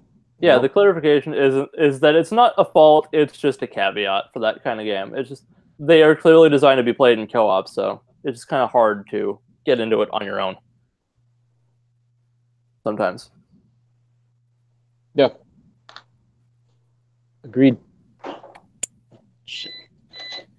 So we asked this question last week, and there weren't as many people, but we're going to ask it again. Who's getting Red Dead on day one? Kevin, are you getting Red Dead on day one? Probably not. I got too many other games to play, and I'll just wait for it to go on sale. Although it took a long time for Grand Theft Auto 5 to go on sale. You could argue it still hasn't gone deep enough on sale for a lot of people. Yeah, it's been $30, which is, that's good, excellent for that game. But for a 5-year-old game. Yeah, like that's the thing. Like it should be like $10. Like Grand Theft Auto 4, you could pick that up for $5 now, I think. Yeah, for a long time. Yeah, but, like even 20 would be like that. I could justify. Like if it's your main game, if they put it as a greatest hits because it is a greatest hit, like that would be great. Even though it'd still be $30 in Canada, probably. But yeah, the problem with that game too is that like they didn't, unlike the other Grand Theft Autos, they didn't add to any of the single player. Like they just got focused on that multiplayer, started making tons of dough with it. So you can monetize. Yeah. You can monetize your audience better in multiplayer. I wonder if the next a lot to do in Grand Theft Auto 5 from what I saw. They didn't really need to. No, but it was just nice to have. Like there was tons to do in Grand Theft Auto 4, right? But those expansion packs were actually, they were so different from the main game that some people actually liked the expansion packs more than the main game. Yeah, I actually saw just a physical release on their own, just those expansions that you could just play standalone. Yeah. So I don't know. It's just disappointing to see a company that's so good at doing those single player campaigns saying, "Well, no, we're going to do this multiplayer stuff because there's just more money to make." Well, it doesn't seem like they're really cheaping out. It's just kind of like maybe that did better than they thought it was going to, and it just kind of made more sense considering how large the single player game already was. To go, maybe instead of putting all this money into more single player content when there's already plenty to do, let's focus on making this online really cool. Well, there was plans to make multiplayer or more single player campaign stuff. They dropped it after a year. They said, "Yeah, you know what? We're just going to stick with the online stuff." Well, the thing is, it's probably easy because you have all the assets already, right? So it's just like, copy paste here and you can change some things up, and yeah, you don't have to write any stories. You don't have to come up with any sort of, animations and stuff for other characters to do. Like everyone's doing their own thing, right? So, and they've got their metrics too. They can see, because everyone is connected now. Whether they really want to or not, they're seeing, who's in multiplayer for how long and who's in single player for how long. And even if they're just checking, like, these people who actually play offline, like, when they check in, you got to know that information's getting sent to Rockstar and that they know that, these people are 80, that doesn't make sense. Now, how could that person who plays offline have any percentage in multiplayer? No, but they sat back and they crunched the numbers and they said, okay, we could dedicate, a certain number of our development crew over to making this single player stuff and make, so much money, let's say $10 million, or we can keep them on the multiplayer stuff and we can continue to make our $20 million or whatever. Yeah, well, that keeps the revenue coming in for, the next. It's probably been 5 years since. It has been 5 years. It's really been 4 years since their online really got going. That first year, the first year was it was there, but it wasn't. It was when they really started fixing the like big, where they gave everyone millions of dollars to just kind of make up for like the slow start to online. Mhm. But then when it really like picked up, like that's when that whole kind of dynamic shifted. Well, like I said, because then with Grand Theft Auto 5 came out probably 5 years ago, and then with them doing this, their online stuff, focusing on that lets their A team and probably the majority of the people at Rockstar work on Red Dead, your next game, and then all you just do is probably just put a couple schmucks on there, do a little copy and pasting, and let people keep having fun. Well, let this tie you over to our next game in 5 years. Yeah, wasn't the last update like flying DeLoreans and Lotuses that convert into submarines and stuff, like all kinds of like weird spy stuff. So if They got there's a flying DeLoreans? Yeah, now? I kind of want to give it a try after hearing about flying deodorant. I'm pretty sure they were flying. I'm sure a lot of the people that play that would need flying deodorant too, though. Flying deodorant. Yeah, it's called the Doomsday Heist. There's a flying DeLorean, and the wheels do the whole turn thing. Mm. Yeah, See, there's a specific heist. Yeah. Have you guys played it a lot, like the online at all? No. I've not played a second of Grand Theft Auto 5. I'm just going off what I've seen. I played it when it first came out. It was a bad experience. It was just boring. It's like I just remember I was just people running into each other with their cars and everything. I was just like, this isn't for me. That's what I found too. And there was a guy that was on there who just kept saying the N word over and over again. Mm-hmm. It was really weird. But I just wanted to go in there and just kind of like rob banks and that. I didn't want to necessarily go in with a crew or anything. I've seen where like there's this one guy on YouTube where he's called the Pacifist Gamer or something like that, and he tried to go into the game and play it and make a bunch of money in that without doing any sort of criminal activity. So I think you could drive cab in that game. I'm not 100% sure if that's one of the things you can do. But for instance, he was doing stuff like that. But at the beginning, they force you to rob it's like a gas station, I think. You have you have to do this at the beginning. You have to go in tutorial kind of thing. Right.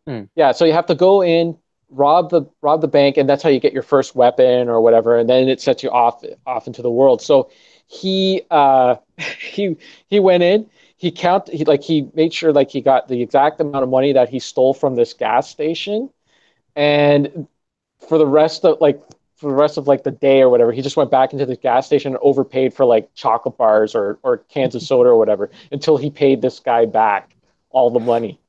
It was pretty funny. Yeah. There was like a BuzzFeed video or something that I keep seeing on the freaking feeds where it's like police try to play Grand Theft Auto without committing any crimes, which that's kind of tempting to click on, but it's like I've held out. Yeah. But that stuff. All right, the people who actually like obey the street lights and stuff, like they don't, like they won't run a red light. They actually like wait at the intersections. Yeah, that's what he was doing. Yeah. And with the driving in those games, good luck. Yeah. You just have to have those cars control. It's like good luck not hitting anybody. That's funny. But I would have liked to see that if you could just have done stuff on your own. Like just run around in that world and explore it and just build up a bunch of money. Just doing like petty theft or whatever, or maybe steal an like just steal cars, and drop them off at whatever place, and you can make money that way or something. Essentially, what you do in the open world of single-player Grand Theft Auto games. Okay. Well, yeah, but I don't know. It just would have been fun to do in the online. I'm not saying that's a bad thing. I'm just saying that is kind of the experience you're looking for. Yeah. But I think on the online, like you can, I don't know, you're on leaderboards and stuff. How much money you made and all that. I'm gonna drop a link into the chat that shows you the DeLorean. That'd be cool. You can fly, like it's a flying DeLorean too. Yeah, fly around. Flying DeLorean. Yep. Yeah. It is kind of disappointing that they're not doing single player stuff, but it makes sense. And on what the they've business made, side. yeah, what they've made from online has probably paid for Red Dead 2. Yeah, I mean they have to find a way to have their games have a tail, especially because they pour so much money into said games, right? And they It's take so not. long to develop. Yeah, I mean it's not like Rockstar's churning out a bunch of side stuff like they used to, with their midnight clubs and their Max Paynes and their, like those games aren't happening anymore because they are putting literally all their eggs in one basket. For years and years. But then that game lives for. I mean, that game 5 will live until 6 comes out, even beyond that. And it's pretty much inevitable that we will get a GTA 6 at some point. But I mean, or at least a Grand Theft Auto Online 2. Right? Or yeah, I mean, like some major expansion, like they give us Liberty City and Vice City, and like they just start tacking on to that, and then that just becomes its own thing. I mean, that's what Fallout's doing, right? Yeah, They got their single players rolling, and then they just put this thing in place, so they have this like steady income stream that just lives. The next Forza Horizon looks like it's going to be very online heavy. Not much single player stuff. Is it the next Black Ops or one of the Call of Duties? Yeah, Black Ops is entirely multiplayer. Yeah, there's no single player campaign. And we'll see how it sells. I mean, it'll still make them the money that it wants to make, but I don't know. Are there single player only Black Ops players out there? There might be. I'm sure there are. I played the first one. I played the first Black Ops, but I never went beyond that. Like that and like Modern Warfare 3 was kind of my fizzling out. Yeah, me too. Those are the two games where I was like, okay. I think the last one I tried was Ghosts, and I skipped that one because I as much as I love the first Black Ops, the second one I didn't care for the story so much. I played the multiplayer online a bunch with the second one. Still wasn't my favorite, and I kind of was done after Modern Warfare 3. I did like a little bit of Advanced Wars, even though I never finished it. And but like I remember I skipped Ghost because it looked terrible to begin with, and I saw they were just reusing assets in it, so I figured it wasn't worth my money. But then Black Ops 3 was where I was just like, you put the nail in the coffin for me. I hated the campaign, hated it. I really hated that game. Well, that Treyarch made Call of Duty 4, right? Modern Warfare? Yes. Or no, Infinity Ward make Infinity Ward. Okay, so Treyarch is the one that I can't stand this thing that they do where you have to advance in order to get the enemies to stop coming. If you stay in one spot, they'll just be coming waves after wave. I can't stand that. That's right.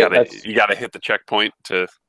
Yeah, or else you're just gonna be shooting guys forever. And I like to clear the guys out. I like to clear all the enemies out, get rid of them, and then move forward. But that game will not let you do that.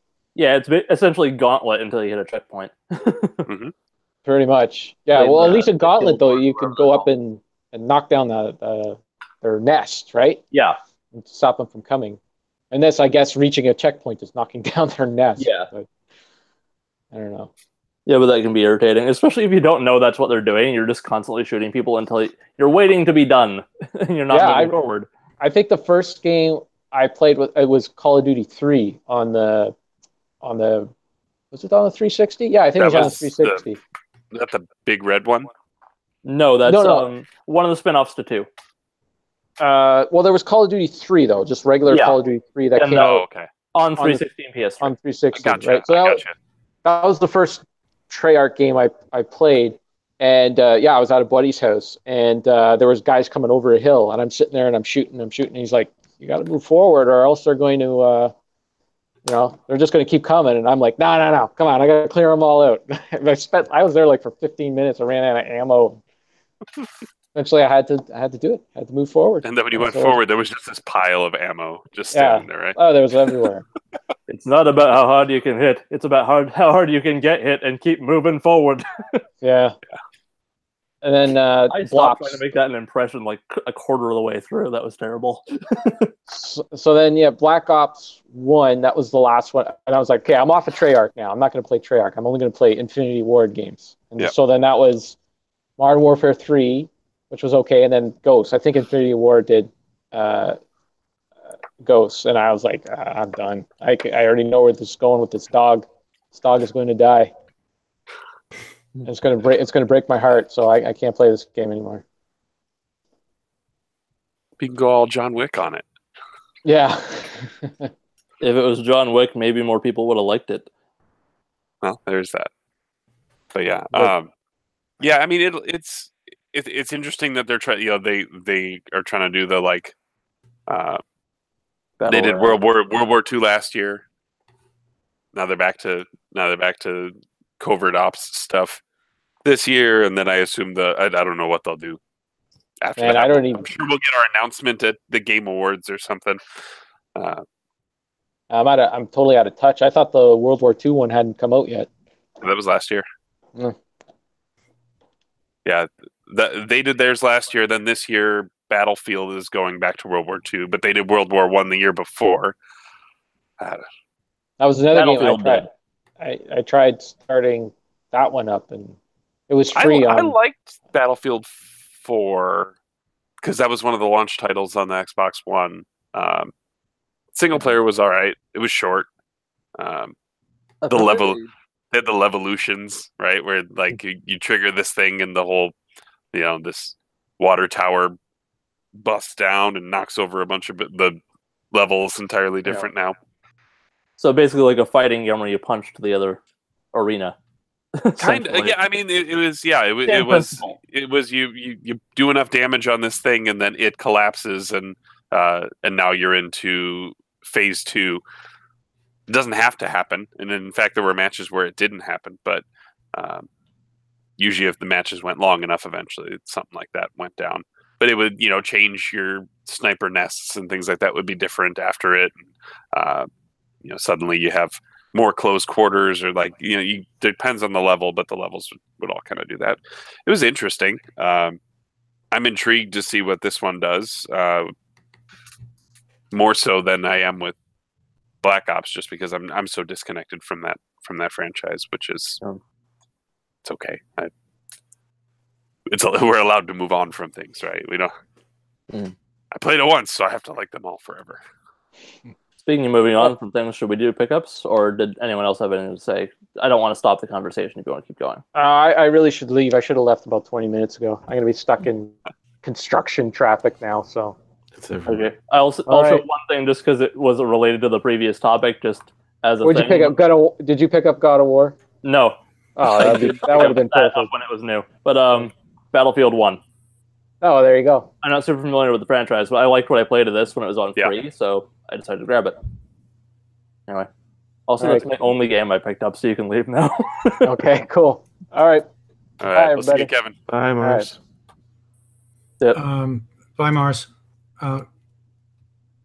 Fitnat,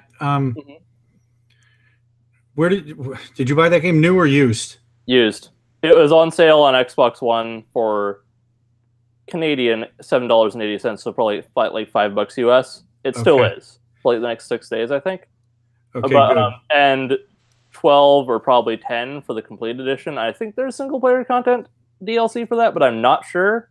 If there is, I might buy it that way and return this copy. But because it's just cheaper than buying the premium pass. But yeah, I got it for like $1.20. I got it for $9. So it was $1.20 more than what it was on sale for Xbox for. So I figured, why the hell not? I need to go find that because I have the Steelbook that has no game in it. That came with the collector's edition that costs as much as an amiibo. So I need to fill that at some point, but I can wait. Like I might as well just find a loose copy at because then that way I don't have to have a spare case. The full version of the game is on sale for $9 digitally on Xbox Store. Yeah, Revolution. In the US, Revolution, yes. Yeah, I don't know if there's single player DLC to that. Like a lot of them, like you can tell it's multiplayer when it says like something or other pack. Yeah. So, like there's ones like Tides of War or something like that. And it's kind of hard to tell if that's single player or not. If it is, I might do that way and return this to the pawn shop because I don't really have much of a connection to this game. I just want to get it cheaply. Yeah, I'm thinking about getting a digital copy for $9. Yeah. I almost did, but I was in the store and I saw it for like $1.20 difference, so I just grabbed it. Anyway, but yeah, those are on sale, and so is maybe Battlefront 2, the new one, is still on sale for $10.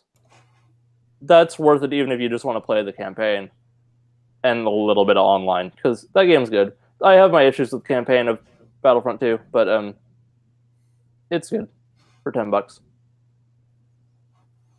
There's an Overwatch mode. Look through CAG, see if there was anything that I've missed. Are they suggesting you get your Metroid Prime 4 pre-orders in while you can? Yeah, with the discounts. Yeah. I did that a while ago, thankfully. All the mostly major releases I got in. I might cancel a few of them, but that's happening in Canada too, but it was down to 10% already, so it's like, yeah, I'll be paying tax now. Okay. and they charge that pre-order cost now, right? Like it's not like a hold and then the charges when it ships, right? It is a hold and charge you when it ships. For Amazon. Really? I would not, if it was going to charge me immediately, I would not have pre-ordered Death Stranding. Huh. Maybe I need to do that. Yeah, I have a week to figure that out. And the great thing about Amazon is they give you the price guarantee, so if it dips at any point after you pre-order it, you'll get the lower price, even if you miss the sale. Which is why, like, if I know I want to get something, or if I'm pretty sure, I'll just like pre-order it. I'll decide closer to release date. Because like at that point, it's like that's how I got this really one of the big comic book omnibuses, a Flash one.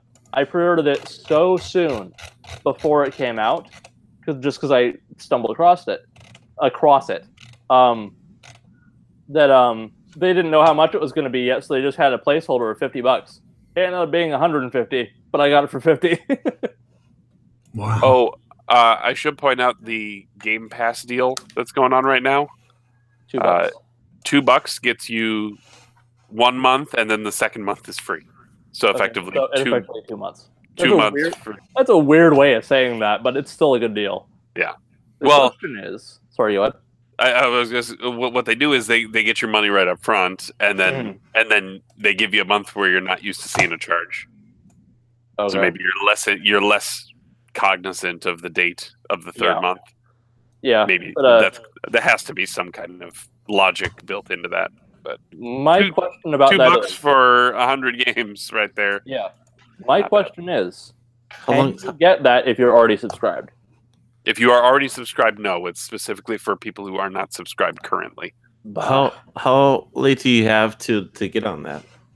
I don't know. I would assume it's a Gamescom deal. I'm looking at it right now. Get in probably by Sunday or something. Probably. I think their new deals come on Tuesdays. So I don't know if they're doing that specific promotion the entire time. There's two of them. There's a don't have Game Pass for limited time. Non-members can get 2 months of membership for $2. Don't have Gold for a limited time. Non-members can get 2 months of membership for $2. Which is funny because I just let my Gold expire. Excellent. So $4, I can get Game Pass and Gold, and then forget both of them. Oh, I assume both of them are a set up your recurring and stuff like that. Like there's got to be caveats in there, but yeah. But of course, you can always cancel it. Yeah, just set yourself a phone reminder. Be all right. Mm-hmm. Be trying to see if there's because I've renewed like 3 months and I haven't played a single game on it. Promotional offer not valid for existing subscribers. Doesn't say when it's going to expire. If you want it, get it soon. Yeah, I mean, I would assume it is they only announced it today, so yeah, probably the remainder of the week. But don't count on it. Yeah, I would say it's probably a Gamescom special, so that's probably the extent that it's available. But good deal, and you can play Doom with us in September for $2. Or 4 if you want to play online. Which the online on that game is not that enticing, so you don't have to worry about it. This is also true. Anyway, so pickups. I rented Mario Tennis Aces, and that has been it. Does Ryan, Eric, do you guys have anything? Of course, I got something. Okay, I've got like a ton of movies that I can go through quickly, or you can show that thing that no one can see because you're not talking Shenmue. Okay, of course. The one thing that needs to be shown today. Okay, that's all I got for now. okay. I might buy the Xbox version before my Gamers Club unlock expires on September 13th. Because, like I said, right now it was $24 with Gamers Club unlock, so I might just buy another one just to support the game I love. Mm-hmm. Hopefully that will convince others like Eric to actually buy the goddamn game. Yeah, I want to.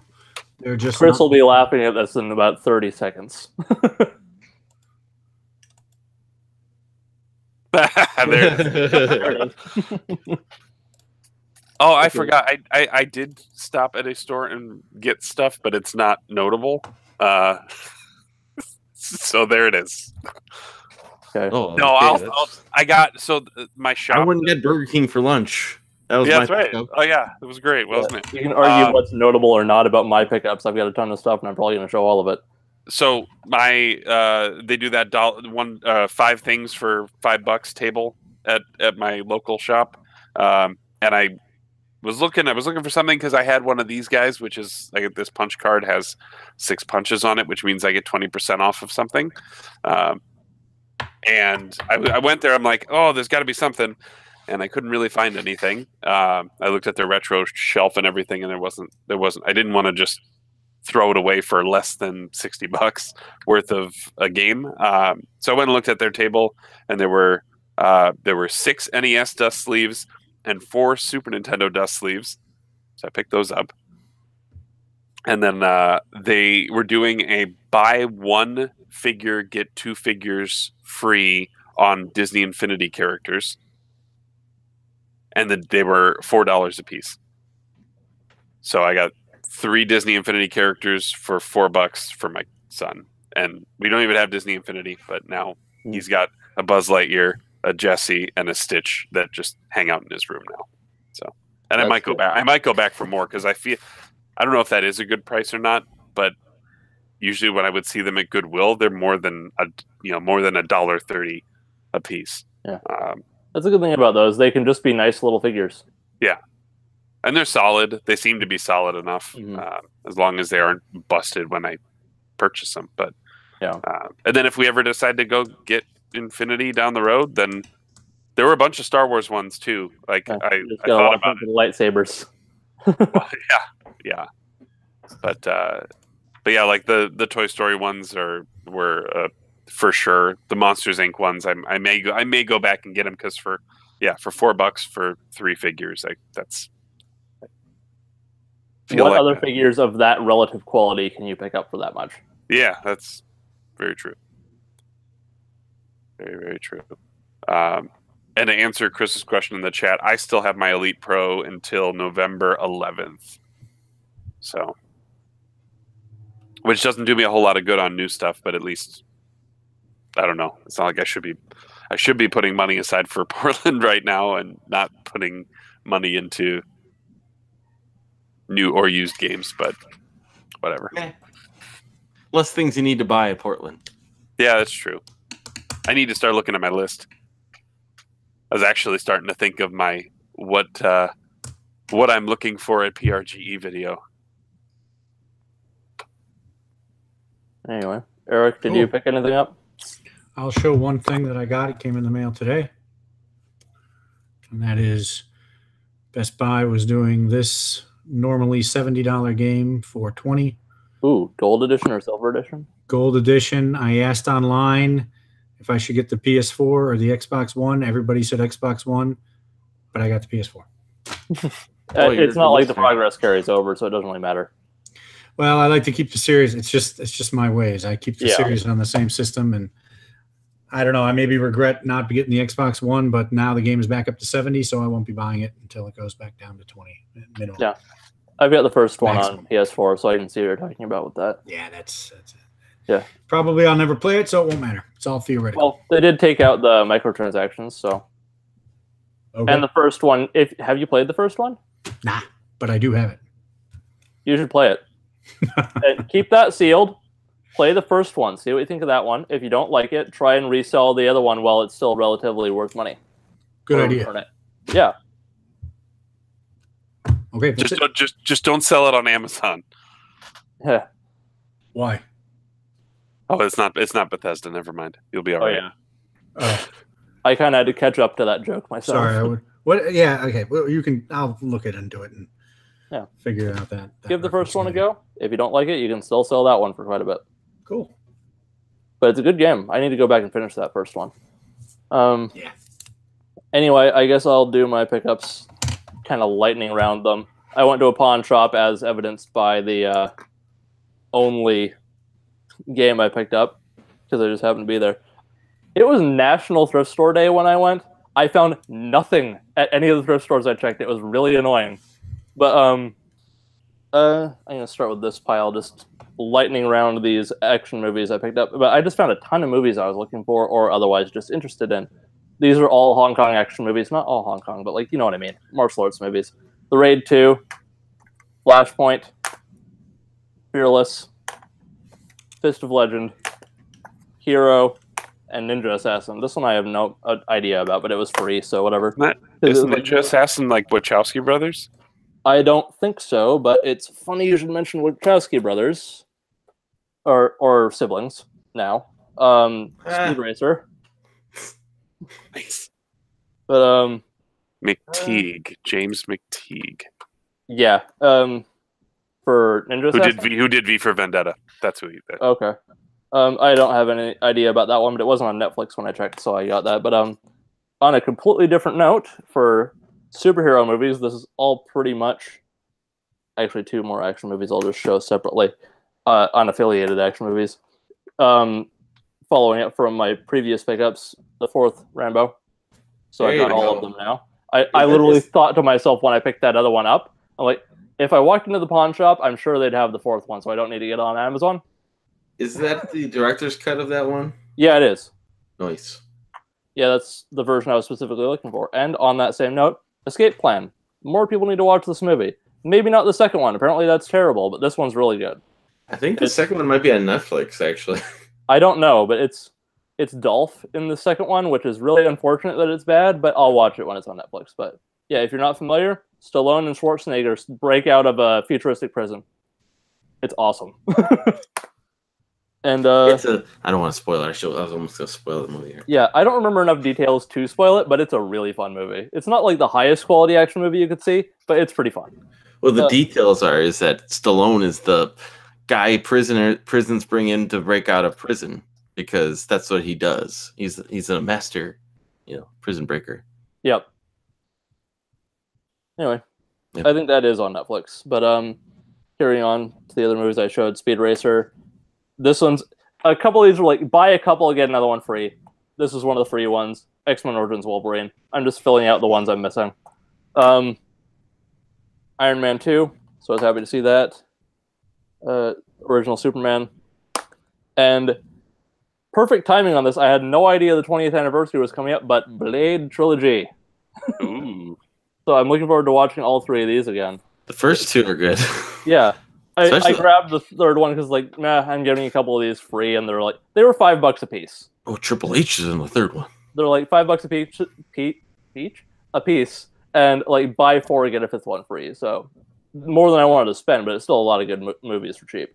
But, Blade 2 is pretty good. That's the one that's Del Toro, right? Yeah, and funny enough, one of the Asian action guys that's in a lot of the movies, other movies I picked up, Donnie Yen, he's in that too. So that's funny. But, is Ron Perlman in all three of those? Maybe. It's the 20th anniversary of these today, so Okay. that was good timing. The first R-rated Marvel movie. Yeah, and the first probably one to do well. So Yeah. Anyway, so that was it for my pawn shop haul, and the only like 3 more things I picked up at Walmart are the Solo soundtrack. I just collect the soundtrack, so why not? The season 4 of Rebels. That's all of them now. And the only one that'll probably pique any interest whatsoever out of this entire pile, Infinity War. 4K edition. Yeah, I future proofing. I don't have 4K yet. Just for another $5, I don't have to have a DVD I'll never use, and I'll have a Blu-ray that I will until I get a 4K TV. If you're buying a movie new, the extra couple bucks is not going to screw you over all that much. Like from what you were willing to spend, right? Sure.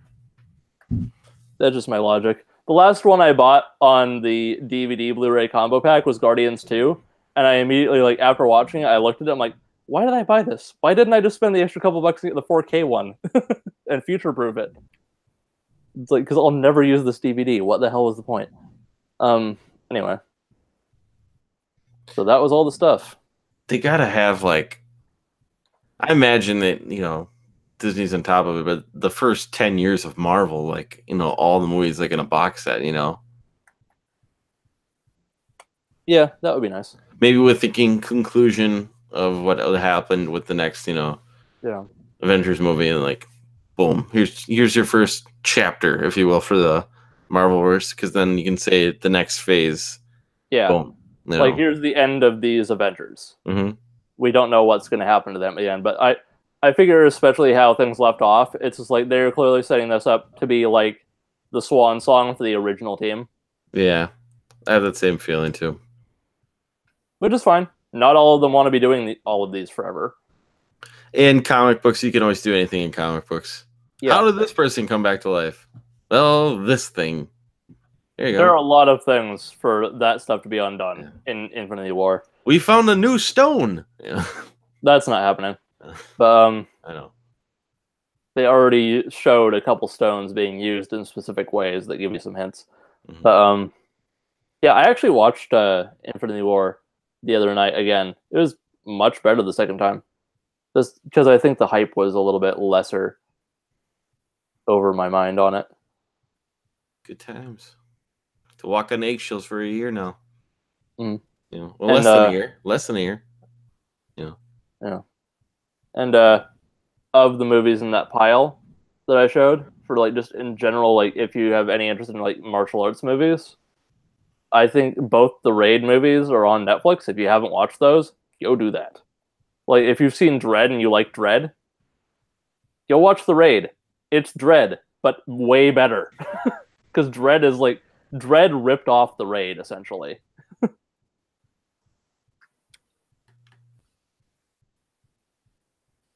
Anywho, moving on to anything else.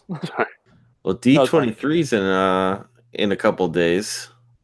I cannot remember which convention that is. That's Disney. Oh, yeah. So they're speculating we'll get a... I'm cutting you off. I'm sorry. I'm stealing your thunder, Ryan. No. Go take it. You're probably going to deliver it way better than I would. Go nuts. We're likely to get more stuff about Kingdom Hearts, but we're probably going to get the tagline for Episode 9. That would be cool. Is that... Were those the things, Ryan? No, just because it probably will have the first trailer for the next Avengers movie. I'm sorry. There's that, yeah. Oh, that thing. Yeah.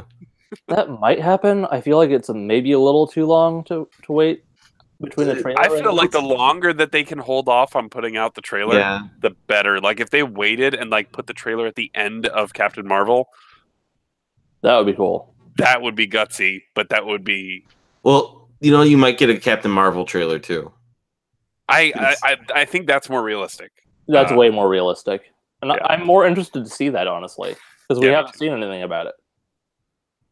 I mean, we saw like Brie Larson. They wrapped like they were done. Yeah, they wrapped a couple months ago, right? Yeah. Yeah, no, but like we haven't really seen like how the movie is going to look. No. Yeah, or how they're portraying the character. Just a teaser. You might just get a teaser, A picture. But yeah, like if they could just... I mean, how much... So for those who are familiar with the source material, like how much do you want to see in it? Like for a teaser, like what do you need? For Captain Marvel or for for Captain Marvel. Ryan, you want to go on that, or are you not very familiar?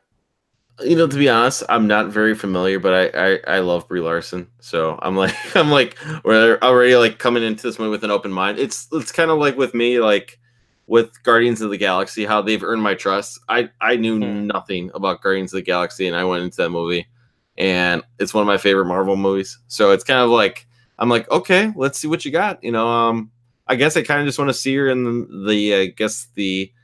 her more not a classic, but her more, I guess, Captain Marvel suit. I know they teased her wearing the green and black, like the Kree, not the Kree, right? That's Kree one outfit in the pictures, but I'd never seen her yet in the red and blue yet. So I kind of wanted to see her. There's that one picture of her with the red and the blue, isn't there?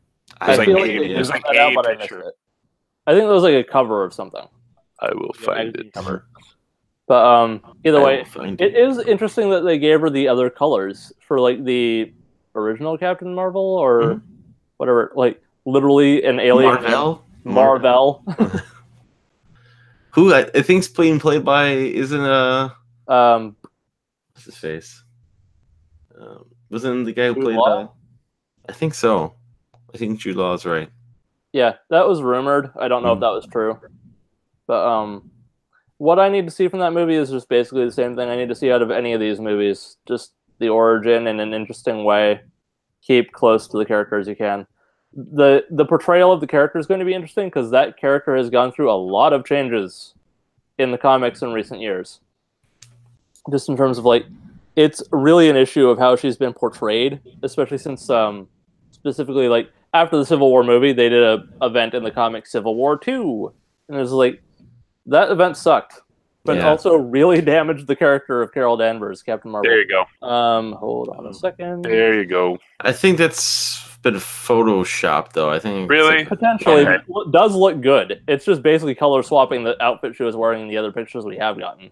Okay, well let me look again because she was supposed to be in the first Infinity War movie, but they cut her out. Yeah, I just looked for Brie Larson Captain, and I know I've seen one of these pictures, but her this one.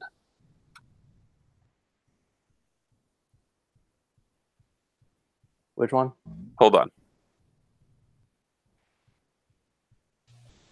So this article has that picture. It's from comicbookresource.com. I'm trying to find a date on it. Oh, it also came from Reddit, so it could be total garbage. It's fine. That other picture did enough justice, even if it was photoshopped. I do like the fact that it's like taking place in the 90s and everything. And like how you're going to see like probably guys who were in other movies, like Ronan the Destroyer from the first Guardians movie, like might be in this movie. That and might work. Yeah. Because he's a Kree. Yeah, and they said like they might try to kind of fix, like the little bit, done to him for, in Guardians, because he kind of looks, he comes off as kind of weak in the first Guardians. Villain guy. Yeah. So, but, and I'm coming with this movie very, open, but I'm very much like already, I could completely see because the next Avengers movie doesn't even need a trailer, Yeah. The first movie is the trailer. Yeah. So. I'm worried about what they're going to call that next movie, just because I've heard it might be like Endgame or something generic, and it's like, no. Well, they can take their time, announcing it, Even better.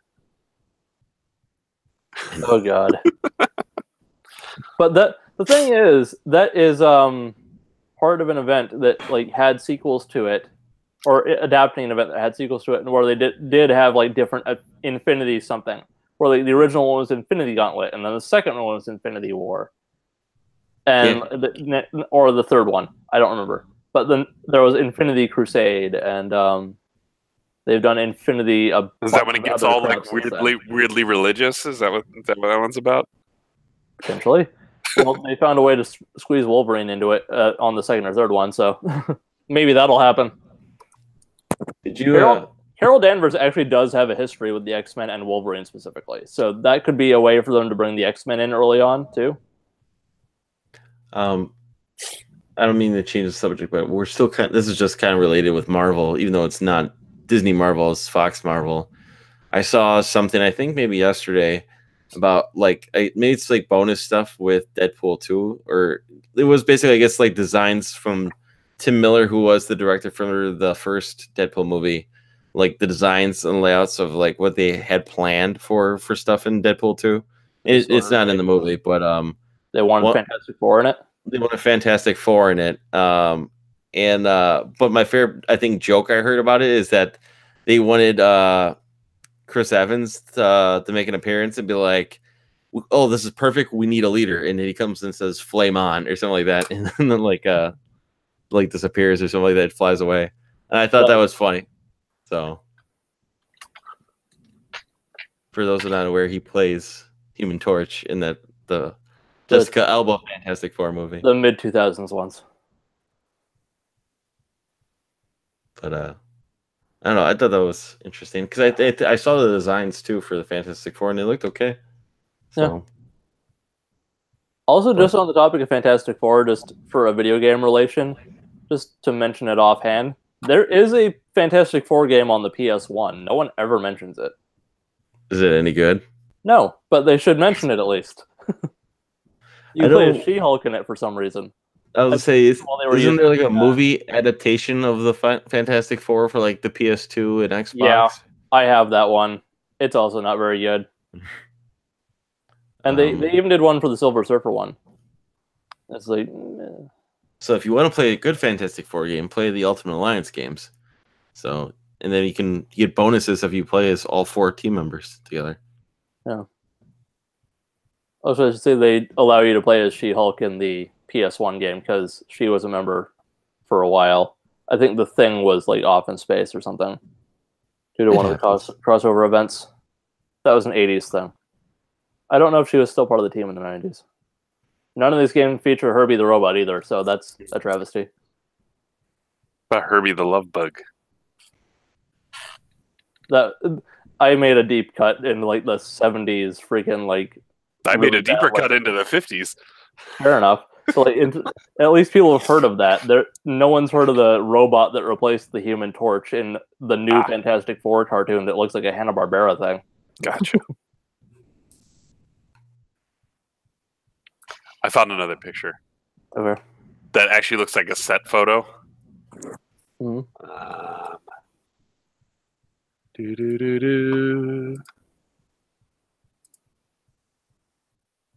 Boom. That's just a color palette swap. Yep. Because I've seen those pictures. You think so? Like I've seen that picture with the green and the black. Yeah. So have I. Those are exactly the first pictures that were released with the green costume. Interesting. Well, the blue looks a little bit different. The red on the left looks deeper than the. Yeah. Okay. Those are photoshops. I lose again. Good photoshops. Saving it for D23 in a couple days.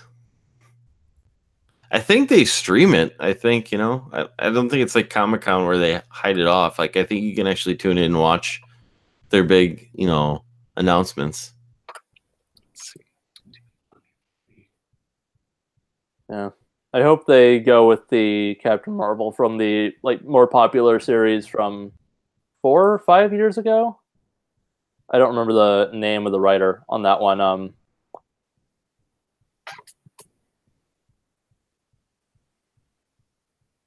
Or they changed enough, like didn't it happen with the Guardians where they changed it enough that they had to go back and they changed the characters in the comic books because people like the movie version more. Yeah, because people like the movie. Yeah. Actually, the book started selling because of it. Yeah, like Star-Lord behaves differently now. Drax behaves differently now. All that. I'm not for or against that. I haven't read enough of the original run of them. That team has only been around since 2008. Yeah, because there's some weird people who are if you ever see some of the original ones. Yeah. In the 80s. I've read a lot of that, actually. And I think isn't that the stuff like the character Stallone plays at the end, like at the end of Guardians 2? Yeah, like all those people are the original Guardians. Like, except for Vance Astro, that's the only character that doesn't appear. But like Martin X is the crystal guy. The bigger guy is Charlie 27.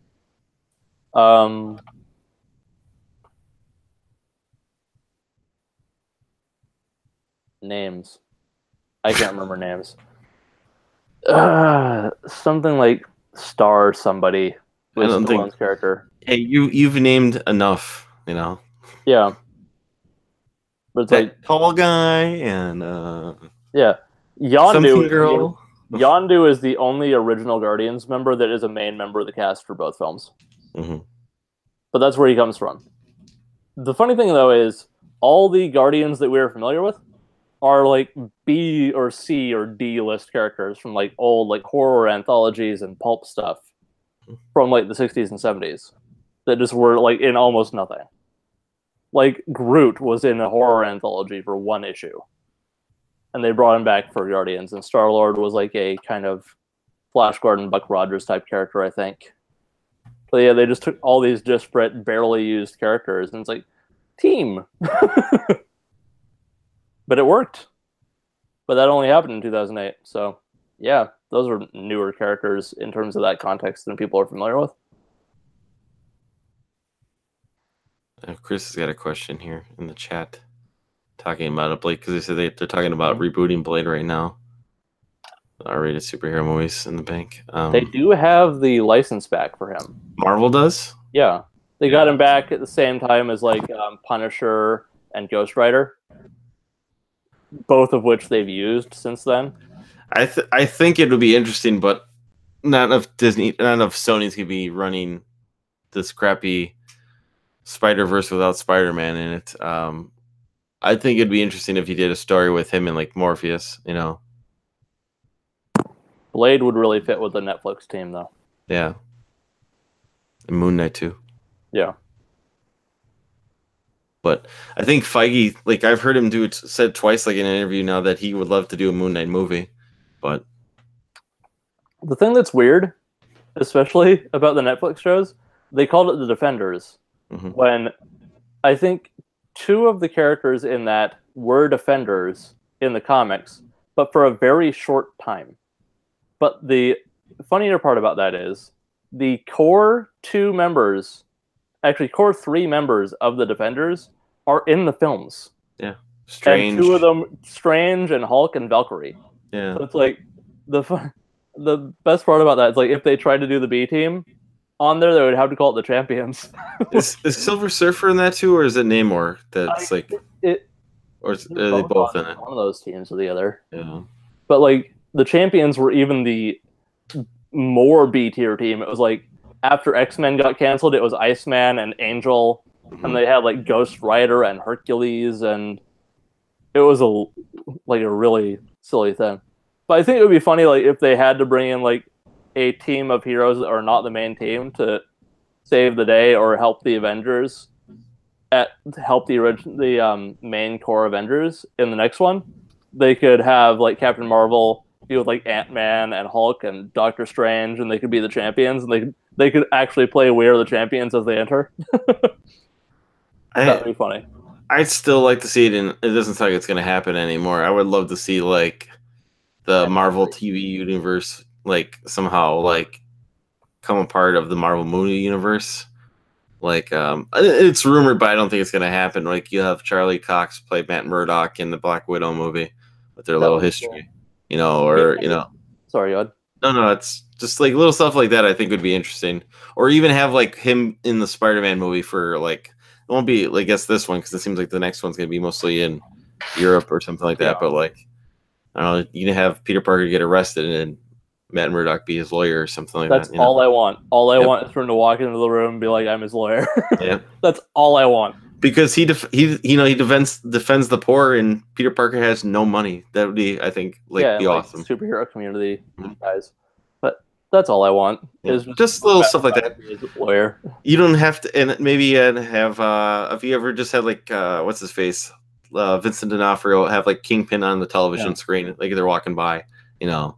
Perfect. That's Yeah. all I want. Stuff like that. Yeah. You don't have them in it. Just Little nods. little Easter eggs here and there. The That thing make that me so sucks, happy. just in terms of the selections they've made for the TV shows and just the other characters and characters I would like to see appear, or like as I've been reading more of like the female character centric books specifically, it's like I was reading like Spider-Woman and She-Hulk. It's like I would love to have those characters appear, but they already have a PI named Jessica and they already have a lawyer. Mhm. It's true. But it's like, God, so they would be so good. But they've already like filled those job categories, and one of them literally has the same first name.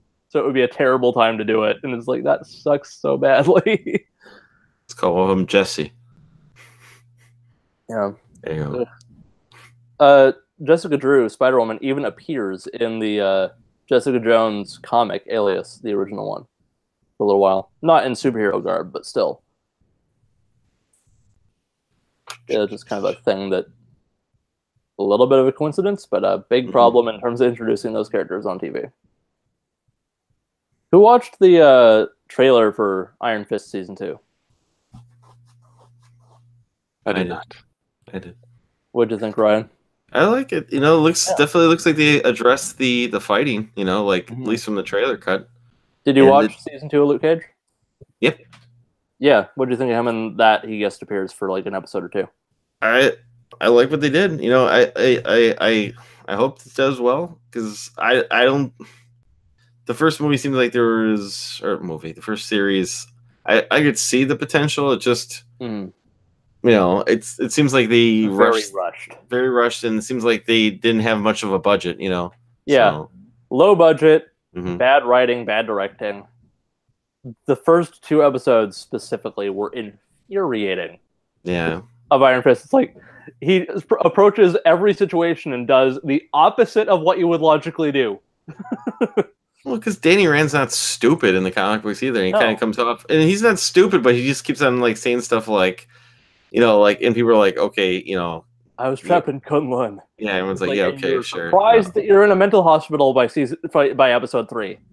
You're mad at this? You've been telling everyone you've been in a mystical, invisible, friggin' Buddhist monk temple in a mountain somewhere for 15 years. That would have been a great time, and maybe I missed it to have an Easter egg for Moon Knight or something like that, but... Yeah, they didn't have that, but that would be cool. Yeah.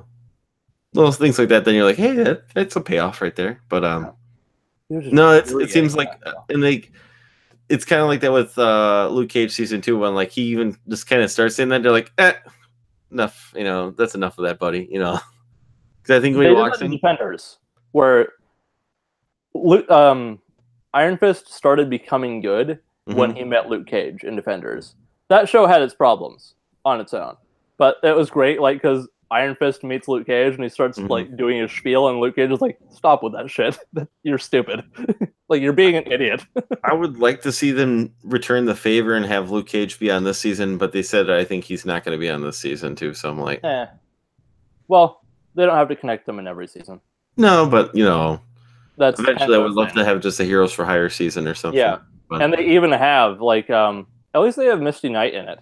Misty Knight's in there, yeah. Colleen Wink, and they do the Daughters of the Dragon thing. And they tease the white, or not the white. They tease the yellow, headpiece for him too. So yeah. I don't think they're going to do the mask for the whole season, obviously. But even just the little yellow bandana over his face, that's enough with the hood. Luke Cage just has a hoodie and he puts his hoodie up. That's already more of a costume to just have the bandana in front of his face. But that's enough for me.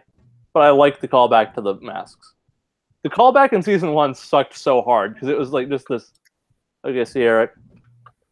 But it was such this cheap thing where it's they show this grainy footage far away of a guy in the full Iron Fist getup for 10 seconds, and it's ugh.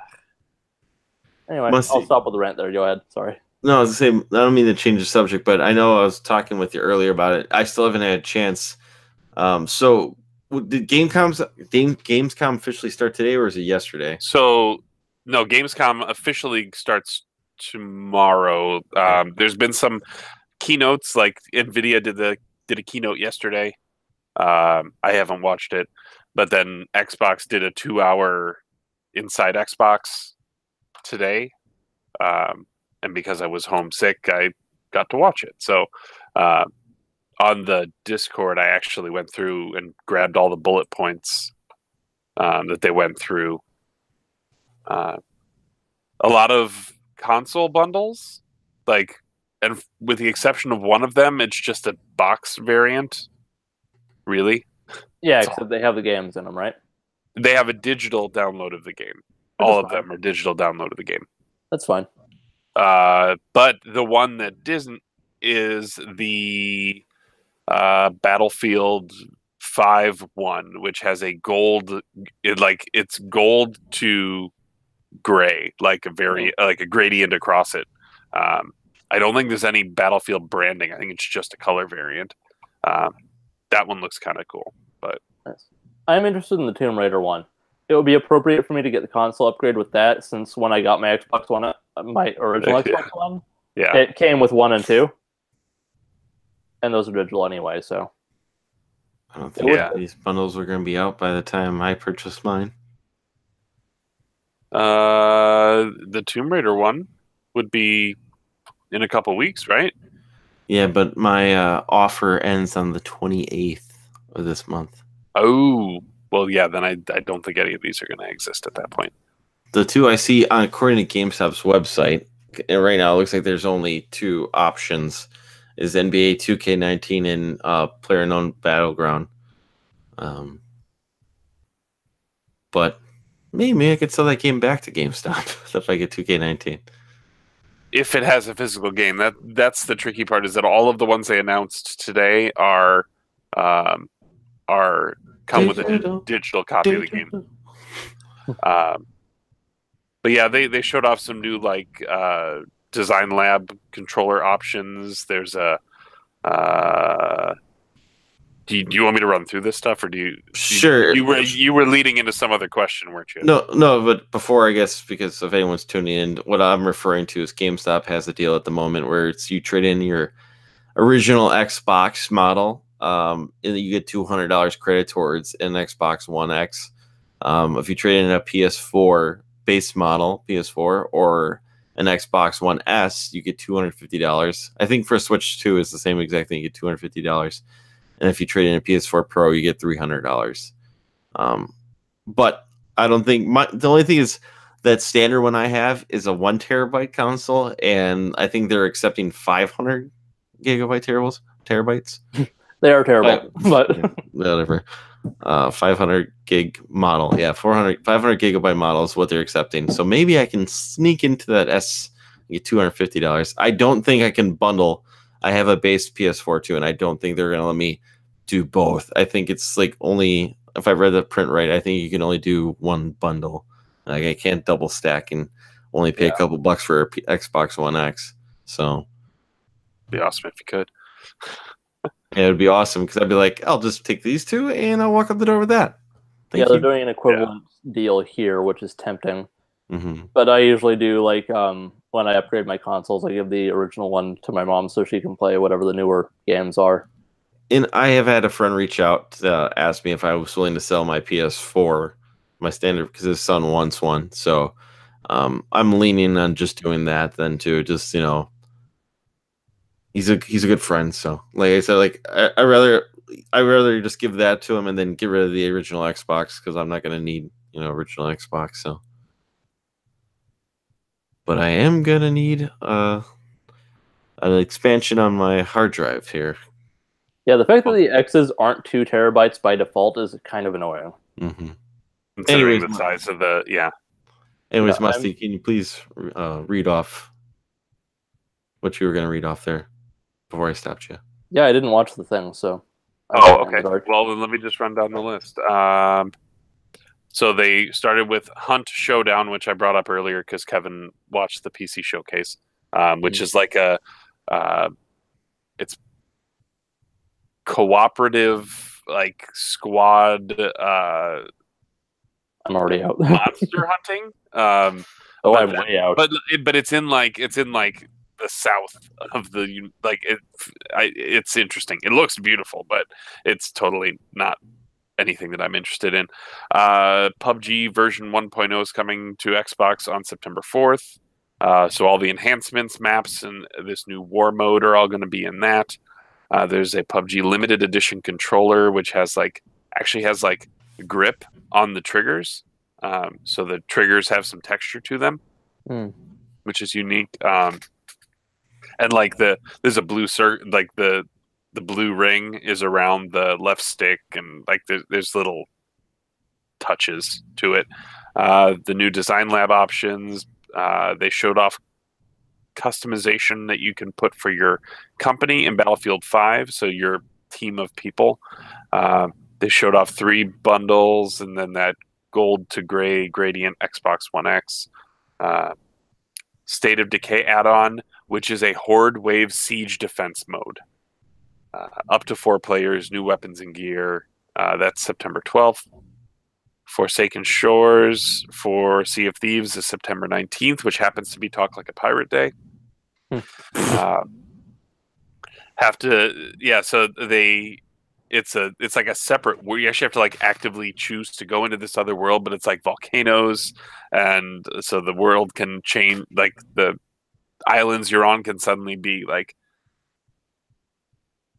fire and everything just everywhere. They're adding rowboats, so you can actually row to shore and back to make it easier to haul things back to your boat. New mercantile items, cursed cannonballs, which are if you hit a ship with a cursed cannonball, different ones have different effects. So if you hit them with a cursed cannonball, you could lock their rudder so they can't turn. Or they can't drop anchor, or those kind of things could happen. So you could really mess with somebody using those. They showed Fallout 76 trailer, which went over the settlement building or the camp system, CAMP. I didn't write down what that meant. That's funny though. I did see that.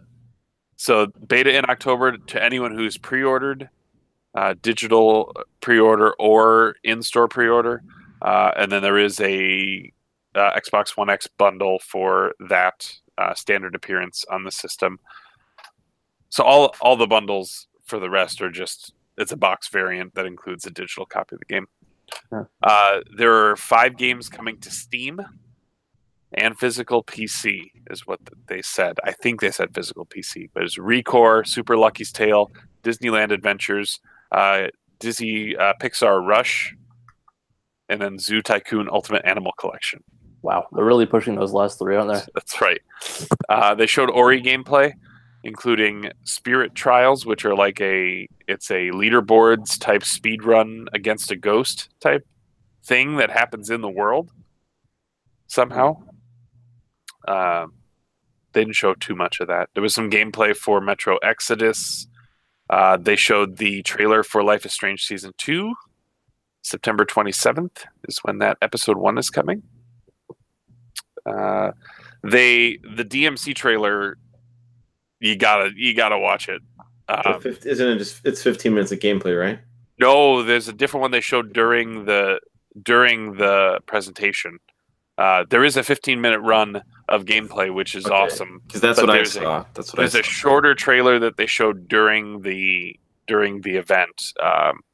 Or during the Inside Xbox thing.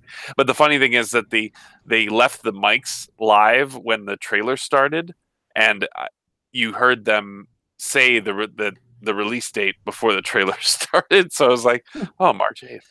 Because they were confirming, because it was how they do dates in Europe, where they go day, month, year.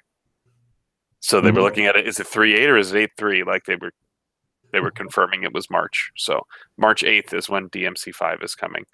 And then they talked about Sable, which is late next year. That's that one that looks like, it looked a little bit like Journey, but it's hand-drawn cel-shaded type thing. I'd need to look that one back up. Sable, Sable. Really pretty looking one. Yeah. Inspired by they said Tintin was kind of a reference point for it.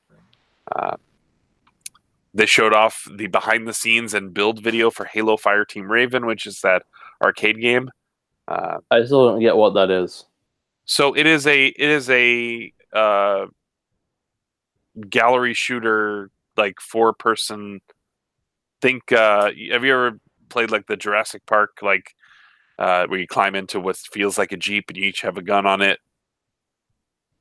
Like the arcade, or Yeah, yeah, I've played that kind of thing. Yeah, like yeah.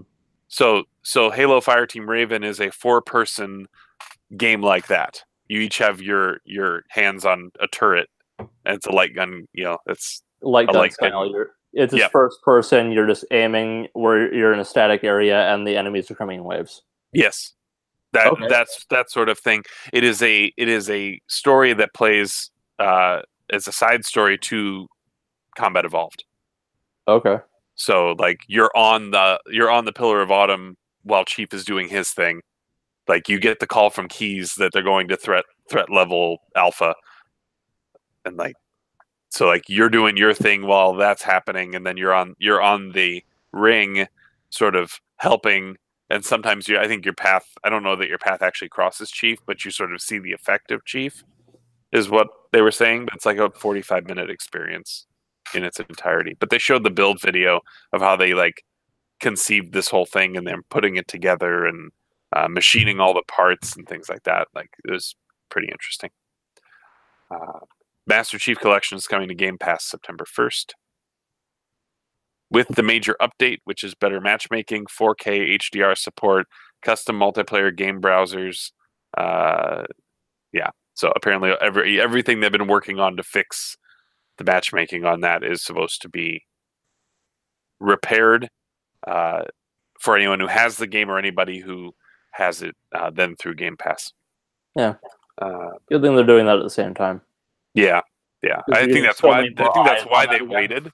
I think that's Yeah. why they waited as long as they did, because people are like, "Oh, you should have done it back at E3, or you should have done it a month before that," or but maybe it just wasn't ready. There is going to be a Game Pass mobile app where you can scroll through and look at games that are available and download to your console remotely from the app. So, like, if you're curious about what you want to play, you can, tonight when you get home, you look through. Oh, let's get that queued up, and so then you're not waiting for it when you're finally home.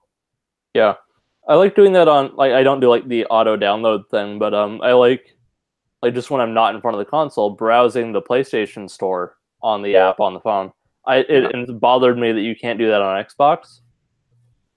Yeah, so this is a That would just be nice. step. This isn't the full It's a store, step, yeah. but this will be Game Pass stuff is there. Yeah, that's something. Yeah.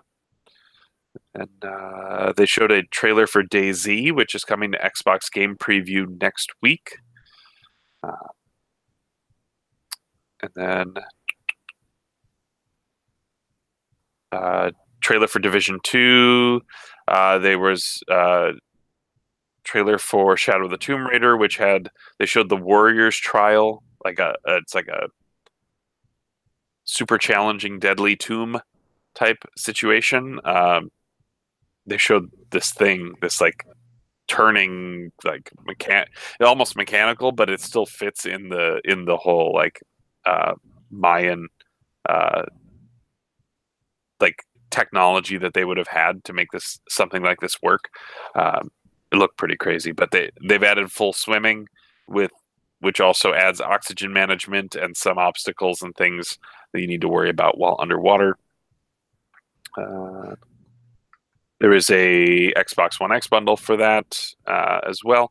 Supermassive Games is coming to Xbox with the Dark Pictures Anthology, which is like their standalone horror games that play like Until Dawn. And they're aiming for doing 2 a year, starting with this one called Man of Medan. And there was a trailer for that they showed. And then they ended with Forza Horizon 4, showing off there's team adventure mode, some of the PvP modes, but you can easily turn PvP off from the menu. Like if your internet went out, you don't like get kicked out of the world. It just kind of seamlessly takes you out of whatever shared environment, and you're just kind of in your own then. And then there's a couple bundles for Forza Horizon, but yeah, that's that. And then they announced yesterday, I missed this, that Hollow Knight is coming. There will be a physical release for Hollow Knight in spring 2019. Yeah, I just saw that on the Discord that you posted that. Yeah, because Pam was looking for that. So, but yeah, I think the Supermassive news is interesting. I haven't yet to play any of their games, although I have Until Dawn. I just haven't sat down with it. So what was, because I know, so you said it's officially is tomorrow, was just like yesterday and today announcements for games and stuff? Today was like press was available, but Gamescom has always been a public event. And so it's E3, like E3 now, because E3 the last 2 years have finally let the public in. It used to just be a press event. Gamescom has always been an open event. And so they get like 500,000 people going through their like, I've heard horror stories from previous years of people who are just saying like the bathrooms are toast within like an hour, and and just like the piles of trash on the garbage cans, and just like how it's disgusting. So today was like they're open, but I think only the press was there to kind of get their chance to tool around. But as of tomorrow, then is when the floodgates open and everybody gets to see everything. So I don't know if there's more to be announced. I kind of hope there is, because I don't know, deep down I was hoping there would be a little bit more for that Inside Xbox, but I'm not disappointed with what they showed. I'm a little underwhelmed. I would have liked stuff, but it wasn't like anything really epic. Yeah, remember too, they got the stuff for Video Game Awards and everything.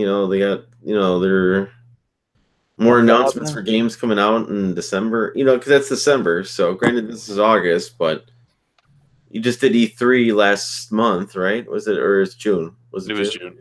Yeah. So 2 months later, I mean, if they really wanted to hit something hard that's coming out, I mean, they really don't have a big thing coming out in September or October that's not a third-party game. We Happy Few just came out a week and a half ago. So they're kind of in a, like what do they have to promote? And I mean, Forza Horizon is probably the biggest of that. And so they ended their show with it here. But yeah, like something at the end, like a one more thing, even if it was just a bigger, like a roadmap for Halo, like just knowing that there's a beta coming, or knowing that there's like those kind of things would have been nice. But I don't know. That's tough, because a lot of what they showed, like the furthest out thing that they showed, most of what they showed is all like really imminent stuff. Because I saw my Shenmue 3 announcement this morning when they had the date and everything for it. Yeah, and the Sekiro got a release date as well.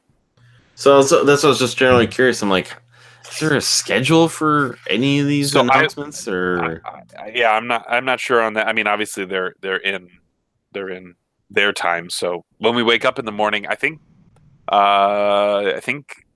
at like it's like 3:30 in the morning, Blizzard will be on tonight. So Blizzard actually has a press conference super late tonight. So I don't know what could come out of that. Like that'd be where, like, if they say, hey, you know what, Diablo's coming and so is Overwatch to Switch, like that would probably make the world explode.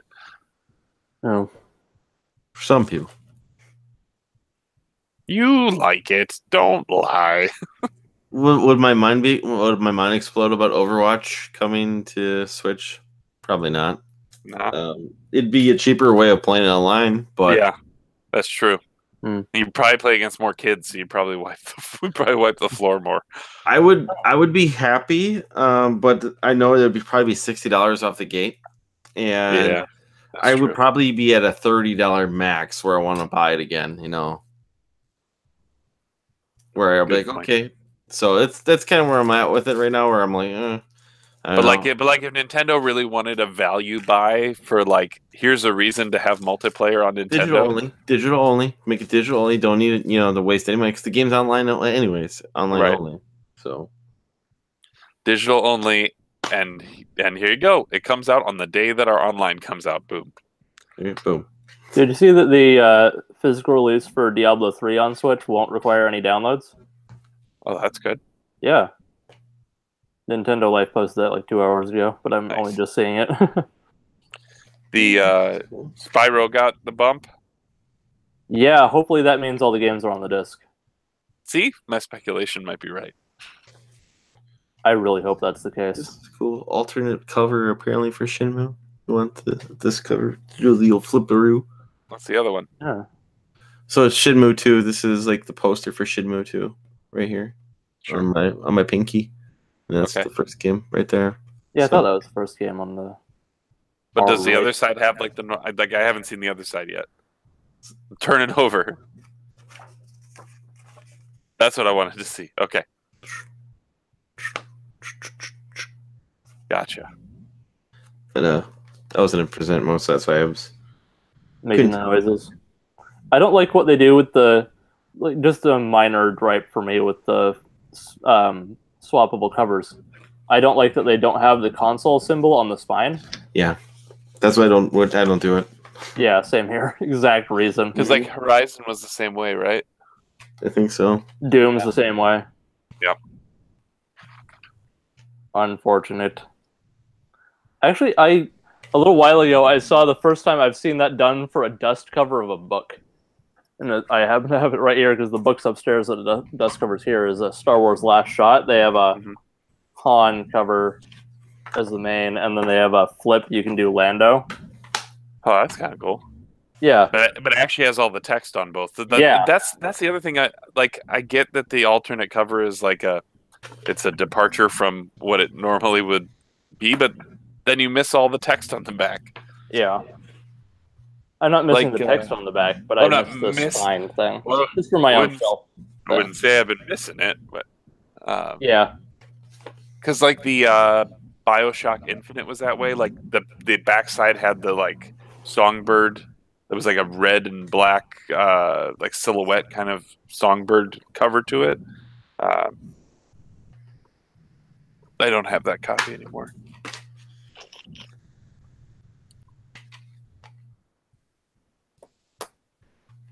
I decided to put all my Final Fantasy games together on a shelf instead of having them spread throughout. How dare you? Poor shame. I know it's kind of weird. It's this weird kind of variety shelf when you look at it, but it also frees up space throughout the rest of the areas.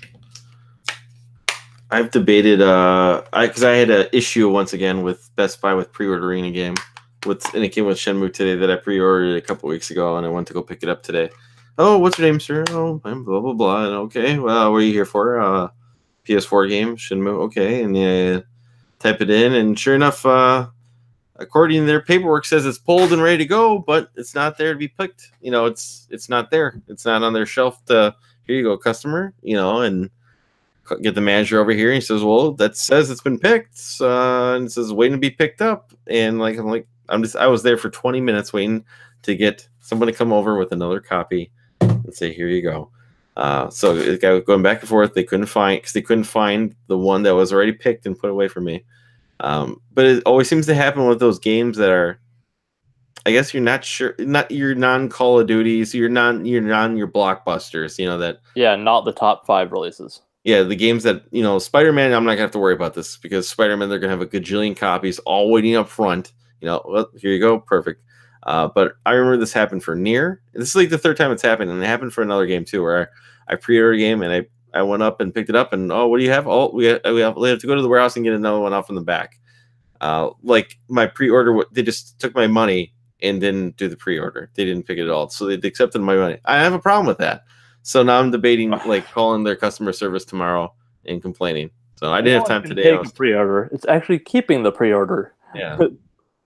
Because Best Buy is actually pretty good about compensating you for your troubles. So that's what I'm thinking about calling them and saying, "Hey, this, it wasn't rude service, but it's what Inconvenience. what if they were sold out of the game and you took my money? Yeah. I would have been infuriated. I would have been steaming, Yeah. because I was there for 20 minutes playing with, just standing there waiting, Even just for the 20-minute wait, they should compensate you because you pre-ordered that thing. Yeah. And they made you wait. Mm-hmm.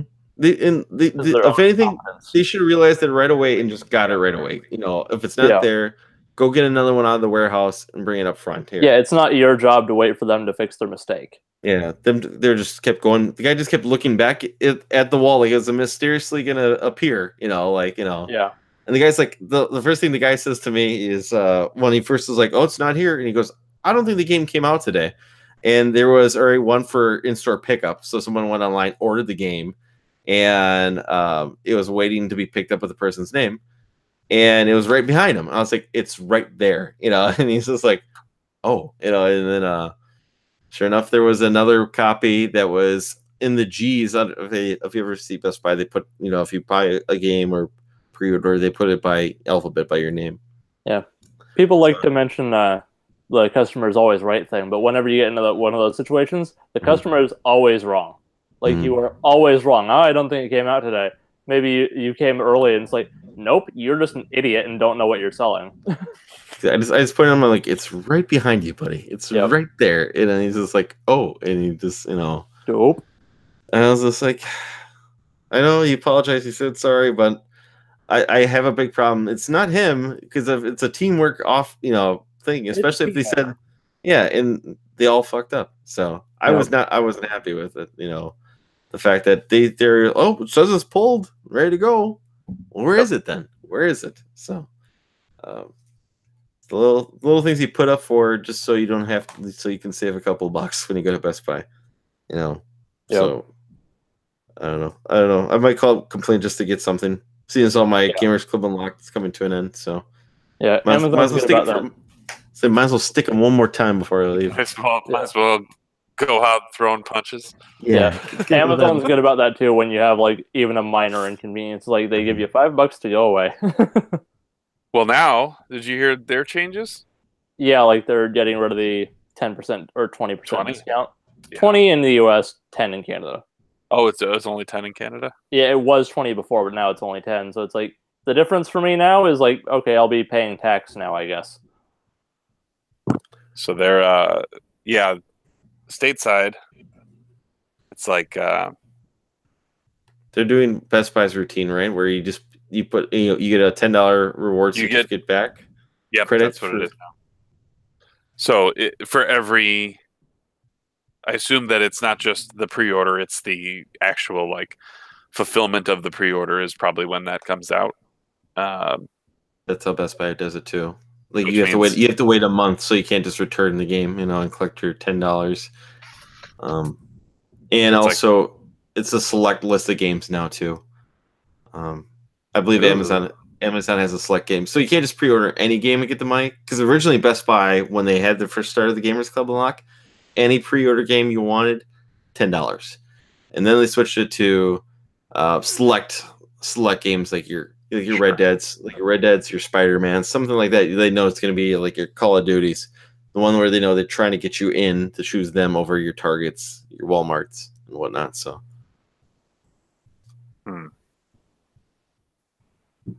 Side note, back to alternate cover art just for 1 second. I pulled this, but then we got on to a different topic. I just like this one, so I'll mention it. Is the Yakuza Kiwami Steelbook. You get this cover, and then when you pull it out, the middle comes out and it's this picture. I just like the details on that. It's just a nice effect. Cool. And they have the text on the back of the slipcase, but on the back of the actual steelbook, it's this. So it's a fish. It's just a very good steelbook art. Yeah, it's a really good looking steelbook. And I just like the effect of pulling that out, and you get the hidden picture effect, because you have the blank in the middle now. Side note: not a fan of steelbooks. Fair. And I mean, I have that version. But I wish there was a plastic version. Well, once they get damaged, that's the tough part, right? there's no saving. There's no saving a steelbook once it's dinged up and whatnot. You know? Yeah. No, I have a few. 1, 2, 3. I've got at least 4 for like current gen stuff. Only the 2 on the original Xbox. Like 1 PS2. Yeah, I don't have that many, but they're cool when you get them. Yeah. Like I've got the one for mixed feelings on this one, but Marvel vs. Capcom 3, the original limited edition version, that they made obsolete 8 months later. Mm-hmm. Good steelbook though. That's about all I got out of it. Sadness. I still haven't gotten Ultimate. I'm just still like, no, you're not getting my money out of that. Well, if you're gonna buy it, buy the re-release on the newer consoles, so you can get the additional DLC for free. What additional DLC? Jill and Shin Meguro? Yeah, that was the pre-order bonus, yeah. or the limited edition bonus. I already have them. Oh. Erg.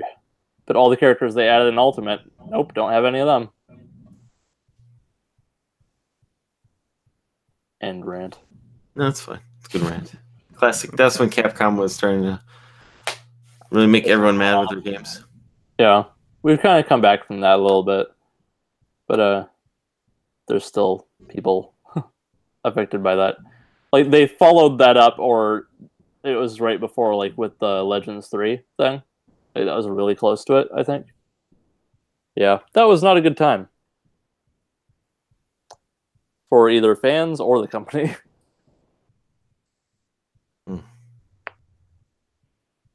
Anyway, I was thinking about wrapping up some. I think we should talk about how awesome God of War is. I love it. Hey, I thought you defended it well, Fitnat. Yeah, I was like, for a while there, I was just like, oh, I don't want to get into this, and then like, yeah, I was eating supper and watching it. I was just like, that's it. I'm done eating. I'm coming in. Yeah, I wasn't sure how I was doing with that. I wasn't really presenting all my points well, but it was just like, the thing is, it's just like, I don't mind criticism, but and I'm not saying just Tim specifically, I'm just saying, this is a thing I see when people try to do criticism and then they like get back. It's like, just expressing my opinion, which is a fair response, but it's like, if all you're saying is it's boring, it's bland, it's slow, it's like, you're adding nothing. Like, you've said all you're gonna say, so what else is there to say? You're not going to get any of the minutia or anything. He did get into the camera stuff, but it's just like, that's what I have an issue with. It's like, when you're not really getting into any of the reasons you actually dislike it, you're just saying it's bad and boring. Yeah. And again, that's not his issue with the camera is that he can't hit independent of where his camera's facing. Is that what he's trying to say? I think so. I get that, but then you also get different. You unlock different attacks that then do different motions, right? You get the sweeps and you get the slashes, in this way or that way. He probably wasn't like getting into like really throwing the axe or anything yet. Mm-hmm. Like I really disagree that the axe has the weighty part. No. Yeah, because like when that axe returns to your hand, it's like, it's like you feel there's just that little bit of vibration in the controller. Yeah. You're just like, ooh. Yeah, and it's like the way they animate it mostly. It's like the way they do that tiny feedback on the controller, and the animation just clicks, just done. And it's only the right. And half the universe loses their minds. it's only the right vibration too. Like you only feel it in this hand. I actually hadn't realized that until you just mentioned it. Yeah. You know, too, the funny thing he mentions, he goes, "I found this kid annoying." You know, also finds him annoying, Kratos. You know. Yeah. Yeah, that's kind of the point. It's and like I said, I guess him. Like I said, he's trying, be a father here. Trying to teach his son to survive, but he's a kid. Yeah, and Kratos doesn't really know how to keep his emotions in check. He's like spending the whole time trying to rein all that rage back in, and also deal with like the emotions of like trying to express how he feels about his son without like kind of breaking like. It's kind of like the macho thing. Like he doesn't doesn't want to grab his shoulder because he doesn't think it's like proper. That's the moment. That was the moment like that that it was subtle, and if you looked away and didn't see it, like the whole Yeah. like he was like reaching for it, and then just Yeah, and just like he couldn't. He like he couldn't bring himself to show emotion, and like it's that barrier breaking down slowly throughout the rest of the game. yeah. Well, Well, like, and then seeing the pattern, Yeah, right? And then wanting to corral that pattern down as well. Like that whole sequence. There's a whole stretch there where it's like they write that character specifically for you to be like, I hate this kid. Like he is, especially when he he's gets a little pissier later. oh yeah, like yeah, or when he starts getting an ego to him. Yeah. Yep. Ironically, acting like someone else we know. Yeah, like He might be getting that from somewhere. Go figure. But yeah. There's.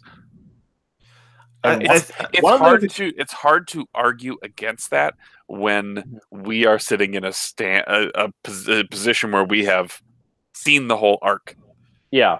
I have an issue, and so I try to give games more than, and he was kind of trying to claim 4 hours, but I doubt he was even close to 4 hours in the game.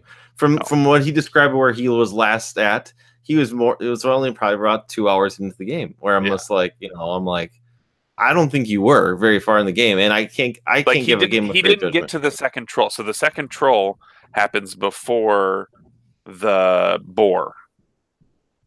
Yeah. And then the boar leads to the witch, and so on, right? So, now the fact that he then went and read the whole story just kind of kills me. Like, yeah.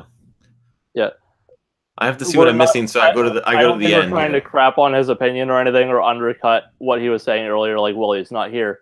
But like, this is another example. Like, just kind of a similar thing he did with that was he watched a review on Red Letter Media specifically, going spoilers in The Last Jedi, and was like, I told you, like, I don't care if you don't like it. I told you to give the movie a shot. Just give it a fair shot. And you watched a spoiler review on one of the few freaking review sites that is known for crapping on Star Wars movies. Yeah. Like, I don't think you were wanting to give that a fair shot. I don't know if you talked about the movie at all in the recent episodes. I'm a few behind. But that's where I'm concerned about with him, is that his opinion is one that you might have people who value his insight. Yeah, like, because he has a following on YouTube, right? Like, yeah. And so if he does a video that's like, I found God of War boring. It's not that he found it boring. Star Wars boring. I don't think it's good. And it's like people will follow that, and we saw that with the prequels. It's like, sorry, I keep going back to Star Wars. That's a really common disagreement with us. But and it's just kind of a comparison point. But like if you say like Rogue One was one of the ones he was specifically talking about. But like he said, like, it was boring and something. It's like but people will hear that and just go, oh, I guess it's not good, and they won't watch it and they won't try it. And I don't have a problem with people not liking stuff. I have a problem with people like putting their opinions out there in such a way that turns people off from ever trying it, preventing other people from having fun. Bingo. I don't think it's intended, but that's an effect that happens. And again, I'm not trying to crap on Kevin specifically. This is a common thing I see. It's just he's falling into that, and it's kind of irking me. And it's not, he made a good point. It's not his responsibility. It's not his. He can't control those people, right? Yeah. Those people are going to either follow it or not, and if they do, then that's what happens. But to a degree, and this is universal. It's not just for Kevin. It's just if you have a voice of any magnitude in a podcasting forum or in YouTube or social media, you have to kind of be mindful of what you're saying, because people are going to be hearing what you're saying and take your opinion as read. Essentially, it's like and I brought that up with the God Hand button, because I remember reading the forums where people were like, I'm not trying this, I'm not trying it at all.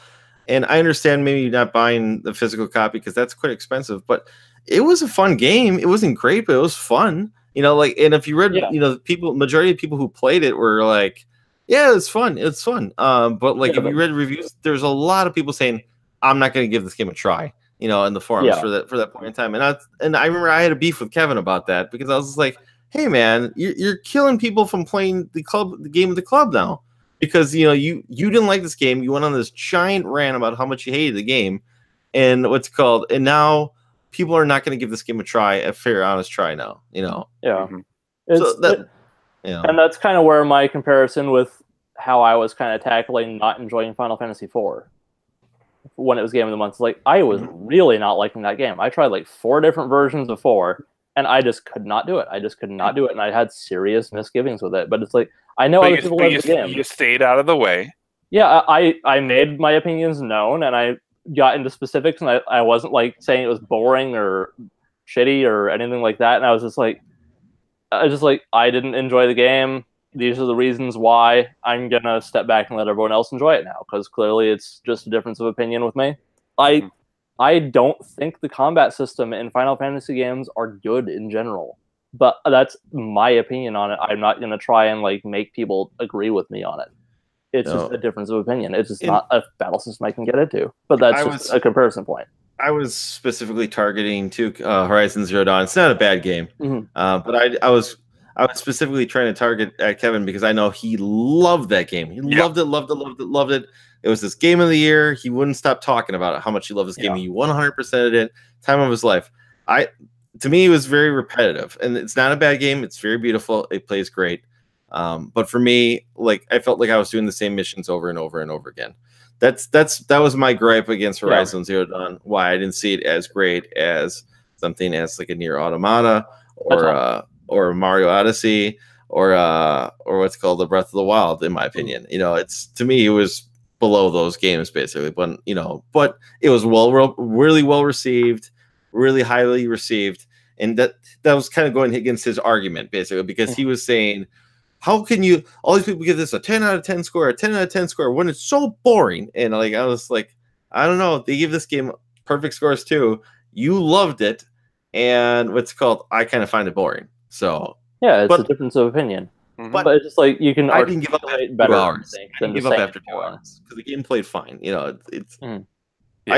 If you want to say it's boring, or if you want to say it was boring in the past tense, as in I finished it and I found that it was boring, that's one thing. But to be like, I gave up after 3 hours because it wasn't what I was expecting, that's a different message than it's a boring game. Yeah, it's boring, it's bad, it's slow. It's like, why? Neither game played. See, there's a difference between a game playing terribly, you know, and I don't think either of those games do it. No. Now, like I said, like I think they both played great. It's just my opinion. I found this to be. I felt I played other, I guess, third person action games more enjoyable than this one, you know, if you will. Yeah. So it's like stuff like that. And I could give a much more, I guess, like detailed, you know, reason for why I wouldn't like it, as opposed to 2 hours into a game saying what I didn't like in the game. Basically, I did the distance because it played fine. You know, it's like, you know, I have a giant catalog of games, but if the game's not playing terrible, I'm not going to stop playing it. You know, I want to see if the game gets better. That's why I stuck with Horizon Zero Dawn, see if there was, you know, it was getting good for a point, but then after a certain point, like I think it's a good starting point in a franchise, where I think you can expand on this and it could get better. And I'm like, okay, well, the first one didn't trigger for me, because I say that about the first Uncharted. The first Uncharted didn't snap for me. It was good. It wasn't. Yeah, it was. Yeah. It was fine. It was fine. But it was a good. Well, it was good. It was good until you saw what. Granted, I haven't played beyond it, but right. But when everyone lauds the second as being like so amazing, then at that point you look back at one and you're just like, oh well. Yeah, but also one on PS3. Sorry to cut you off, but like they had the issue with like the motion control grenades, and like moving on, like while you're walking across a bridge. Crap like that kind of undercut it too. But it was a good start in in a franchise, basically, you know. And I guess the way I try to look at it is, okay, you know, it was, you know, this is what that game is to me, basically. So for me, Horizon, that second half when the story finally kicks in, like that's when I got more interested. Yeah, not interested enough to 100% everything and hit every little thing on the map, like, but enough to like be like, I want to see how this goes. Let's go. I haven't played Horizon, by the way, just in terms of. I won't say. Yeah, I'm not gonna say anything, but I really do need to get to that game though. Yeah, I mean, it is what you want it to be. If you really want I've got it, I to, just need to get a plan. if you really want it, well, yeah. But as far as like how you prioritize it, right? Mhm. If you want this open sprawling action game where you can, Breath of the Wild, like just sort of do whatever Yeah. you want. If you What want I to go stopped hunt, playing it to go play, and I didn't finish that either. then it can be that. It can, if you just want to go story linear, you can do that too, and it accommodates both of those play styles, which is great. Or you can kind of weave between the two. Unfortunately, Shadow of Mordor, I'm kind of midway through, and that kind of covers the same basis for me, where I got really into the gameplay loop, and I'm just hitting everything on the map. Yeah. But then I fell off of it, and I went to play something else, and I went back and tried to play it again, and I just got hammered. I just got destroyed. You're like, I have no memory of this place. Exactly. It's like my skills are gone. Yeah, you totally. Yeah, it's like, wait, which button's the flurry? I can't remember. Yeah, it's like one of the like giant freaking ogre guys were walking around them. It's like, oh, I'll go take care of him real quick. Just done. Yeah, completely flattened.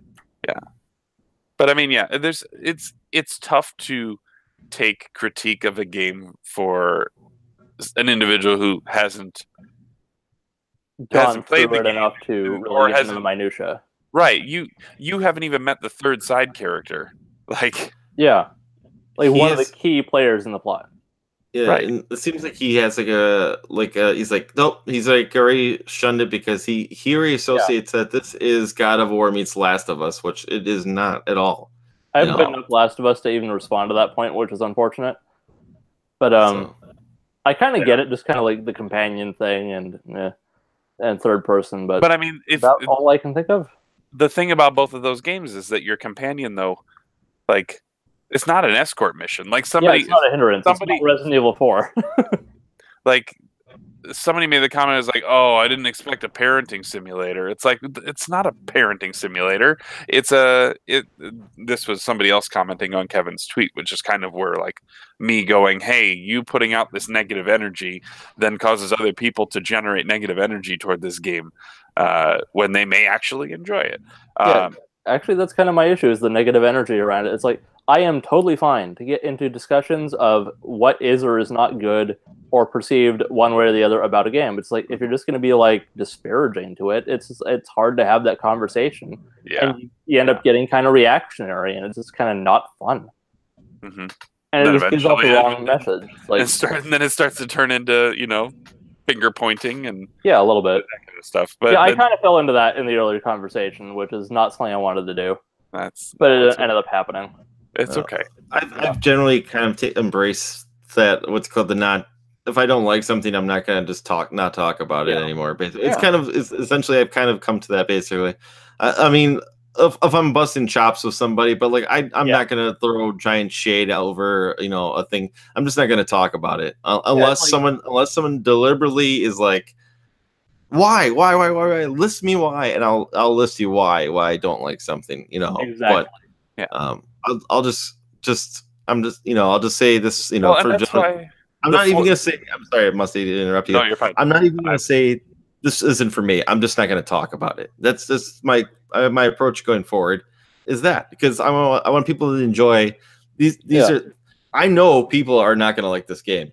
I love this game, so I'm just not gonna. Like I said, I'm waiting for a few days. You're gonna start seeing people talking about how this game was meh or whatever it is. I understand, but I'm just not going to, because people love this. I love this, so why would you want to poo-poo over something like that? Right. Yeah, but it's like you're also not under the impression that it's going to be for everybody, or that it has to be good for everyone that plays it, or it's bad.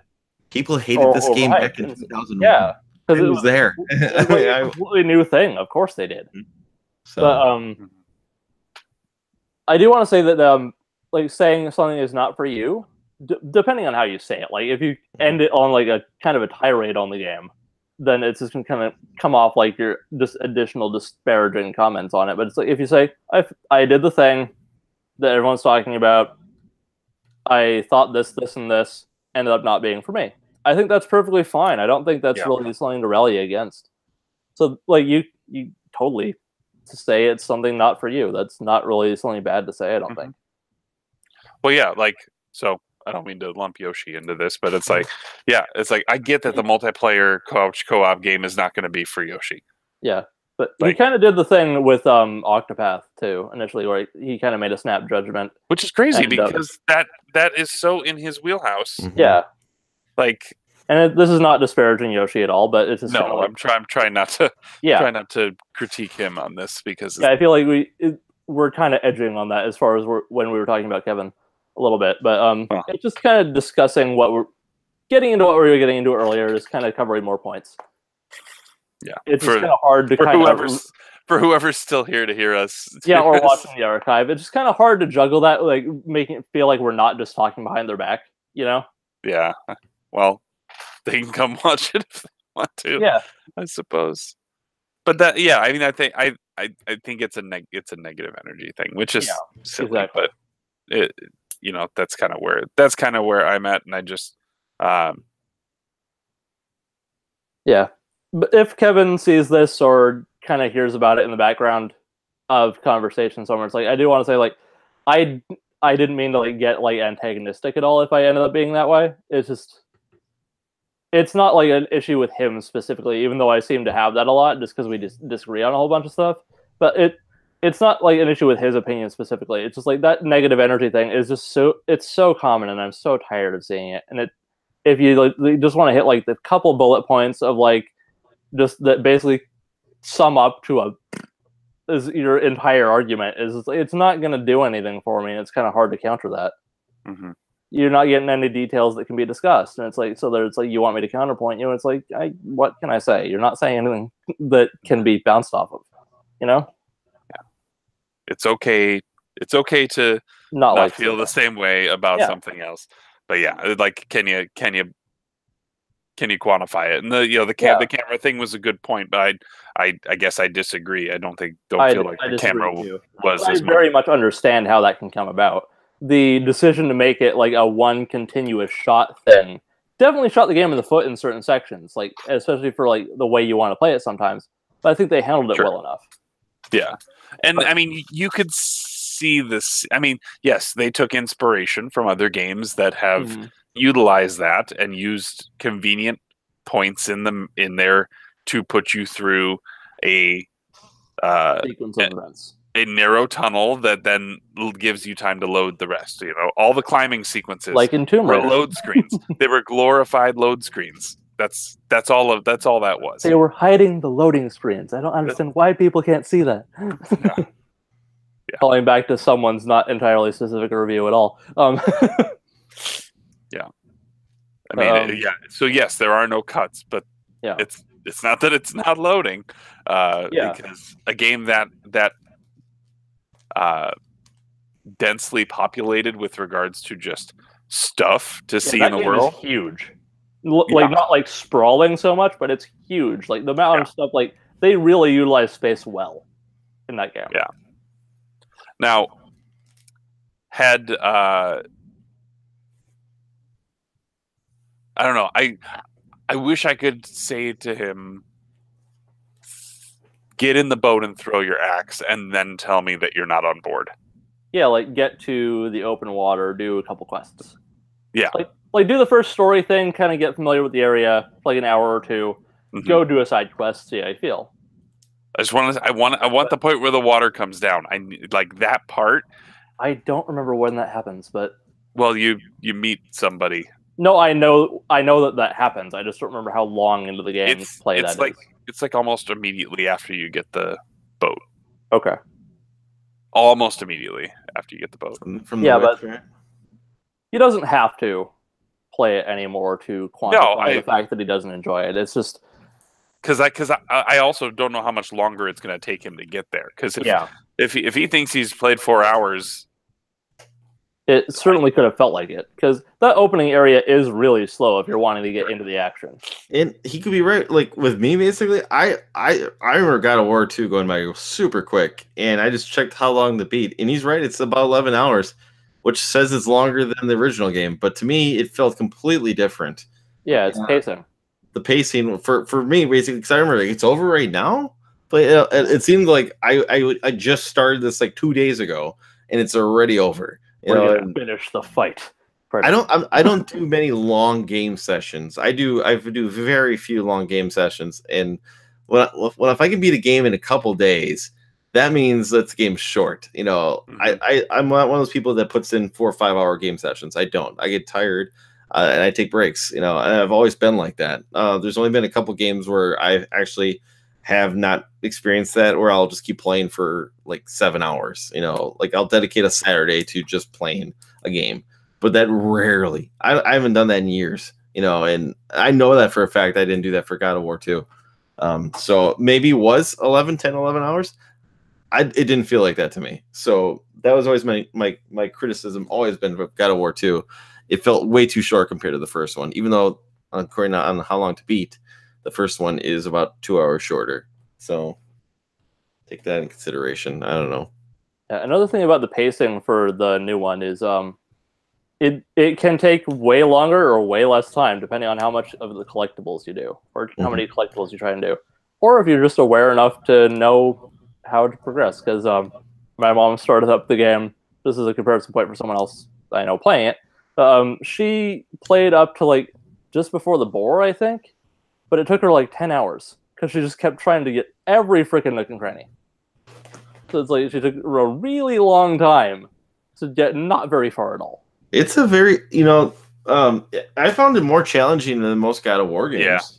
Yeah. I know someone was trying to tell me that they thought the first game was a really hard game. I've never experienced too much difficulty. Probably.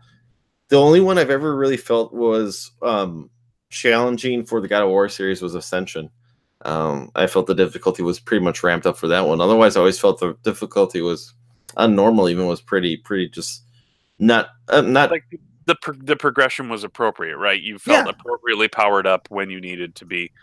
Like the curve was there, which is something you do not feel in the new one sometimes. I died in that first battle 5 times. Yep. I died in several parts where it's like you meet a certain enemy and it's like, oh, I'm just gonna do this thing and whoop, just done. Okay, I clearly need to go get more armor. there's when I was playing this new God of War, one of my complaints, and just I guess a gripe for the game, I didn't feel like a god like I did, I guess, in the other games. The other games I felt like I was a god, but this one I want to assume that this being made because Kratos is in a different world, or B, he's old, or it's just like different pacing, different structure of the game. But I almost chalk it up to him being just an older Kratos. He's not the I have to kill. He definitely does do some old school God of War feats of strength later on. He does later on, but at that point you're starting to level up. More than flip a table later in the game. I'll say that much. He swings a tree at the stranger. Yeah, like a baseball bat. Just yeah. Well, when you finally activate Rage for the first time, right? Mm-hmm.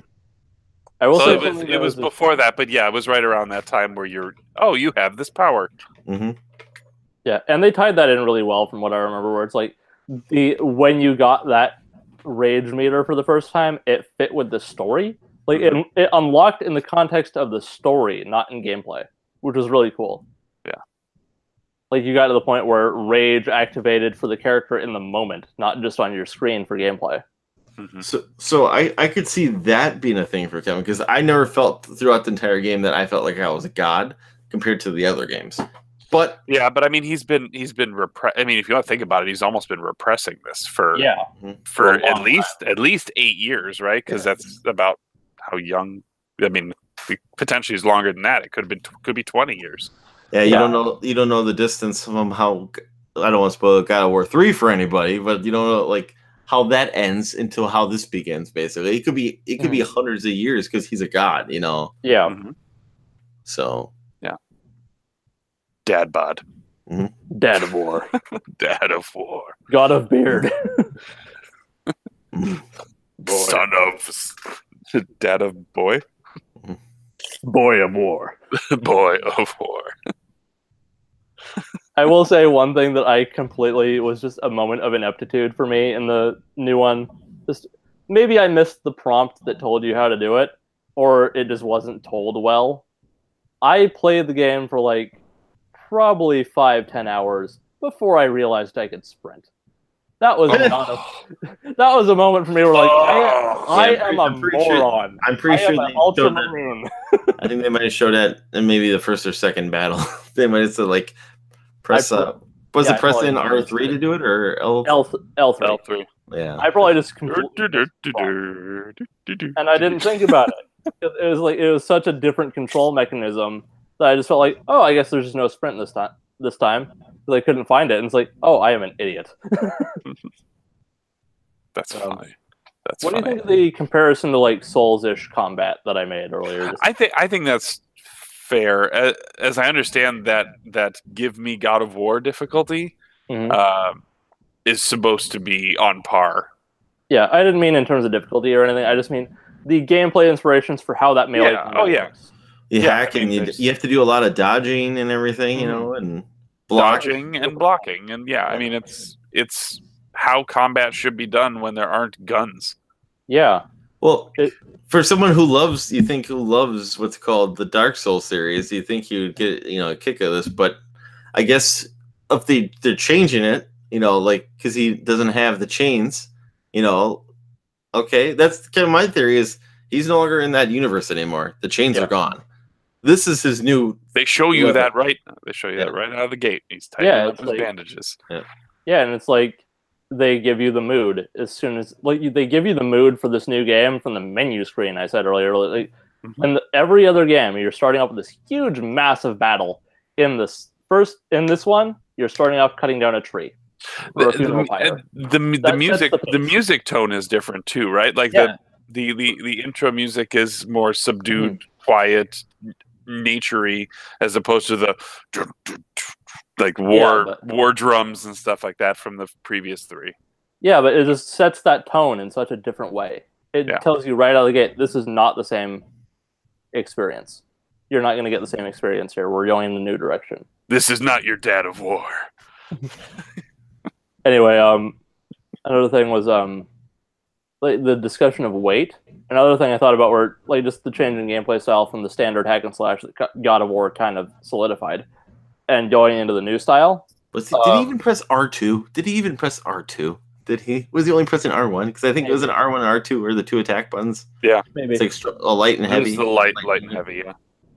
Yeah, but what I was getting into was in those early games, you can kind of maybe feel the impact sometimes, but a lot of the time you're running around so quickly and you're just attacking so fast. It's like, wee, I'm weightless. It's like there's no it's just no point of resistance whatsoever. You don't feel it's the difference between going through any run and gun type game like a Call of Duty or something where the speed, maybe Call of Duty is a good reference point. I have no idea, but I'm gonna get it to Killzone for a minute. But it's the difference between I guess Killzone 1, where you're running around and you feel a certain way, and then you get to Killzone 2 and you're really chunky. You feel every step. That kind of thing, you know what I mean? Or like a Ghost Recon versus I'm trying to think of those truly tactical shooters where you all your actions really methodically.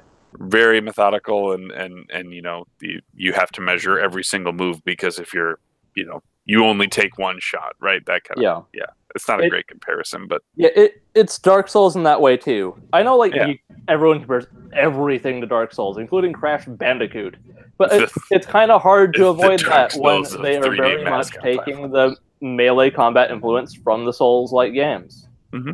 And I feel like that's great, because when Souls came out, or Demon Souls, I guess would be the case, and then Dark Souls kind of solidified it, was they changed the game for how melee combat worked in games. And in just my opinion, just going from generation to generation, PS2 and PS3, a lot of it, games kind of stopped feeling like games for a little while, if that makes sense. People made the movie comparisons, but it felt less gamey for a lot of franchises for a while, if that makes sense. And then it just was more cinematic. They just slowed you down to do a tutorial, and they didn't explain things well. That kind of thing. That wasn't the case for every game that came out, obviously, but that was kind of a general tone you got. It felt like it went in a certain different direction. And then Souls came out, and it's this is a video game. You are playing this thing. You have to have skill. we're changing how the weight of it works, and it just feels like a video game. You know what I mean? Mm-hmm. Like nothing's holding you back. You're getting straight into the action, but you have to think, or you're gonna get your ass handed to you. And it's not that degree difficulty-wise, as I said, for the new God of War, but they took that inspiration and they implemented it in ways that made sense. Mm-hmm. Yeah. And they just kind of reinvented how that hack and slash works. It's not that it's not a hack and slash game; it's a new breed of it. It's the next level of it.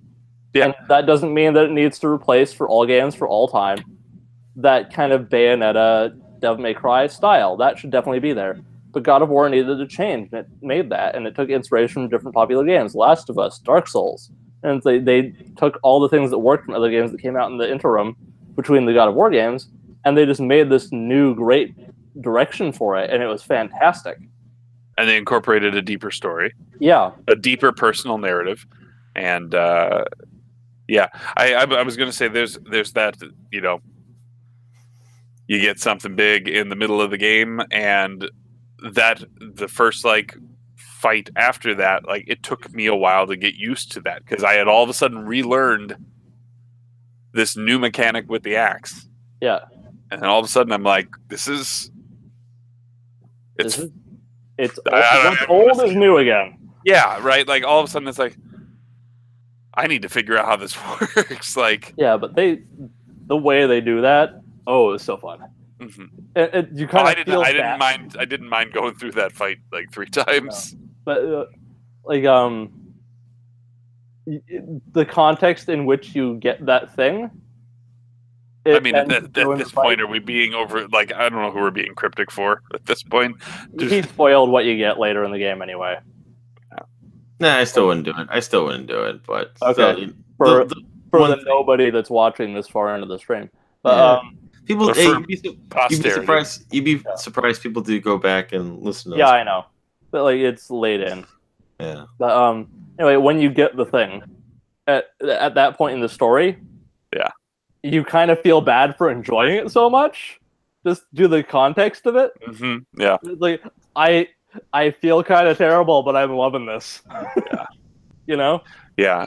One of the comments I was going to make about the original games is that I found that when I was doing combat, the thing that I would fixate on the most was the number rising, the combo meter going up on the side of the screen.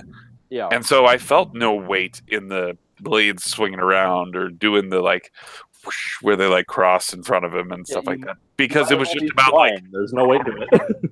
Yeah. It was just like, yeah, this number just keeps going up, and that's what I want to see. And quick, I'll switch to the. It's funny because you'd have the Artemis bow, right? So you'd like hit, and then you like, and you still have that. Like it's there. It's just somebody else doing it. Yeah, but the funny, again, back to weight with the original ones is like you're just swinging around so fast, and you're going like there's no time to think about anything. You're just doing combo, combo.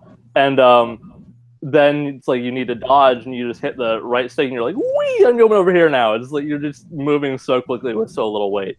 It's fun, but just in terms of comparisons, like this feels so much more kind of thought out and meaningful, if you know what I mean. Mm-hmm. It's like you feel much more accomplished in this kind of combat style. Yeah, you feel like you're making an impact other than just going, "Woo! I'm swinging a thing." And there are far fewer. Were there any like mash this button until you're like I can't think of any until your finger breaks? Yeah, I think maybe in the fights with the strangers, maybe that's the stranger. Maybe you can't. There are very few moments where you have to do that. You don't have to do it every time you open a friggin' box. Right? Yeah, the chest. He just the wooden chest where he just busts his hands through it. Yeah, it just makes me laugh. It doesn't matter if there's a lid on this thing. I'll make my own. So I watched the Game Grumps did 7 episodes of this, and I don't know if it just didn't. People weren't watching it, so they just never continued, or what.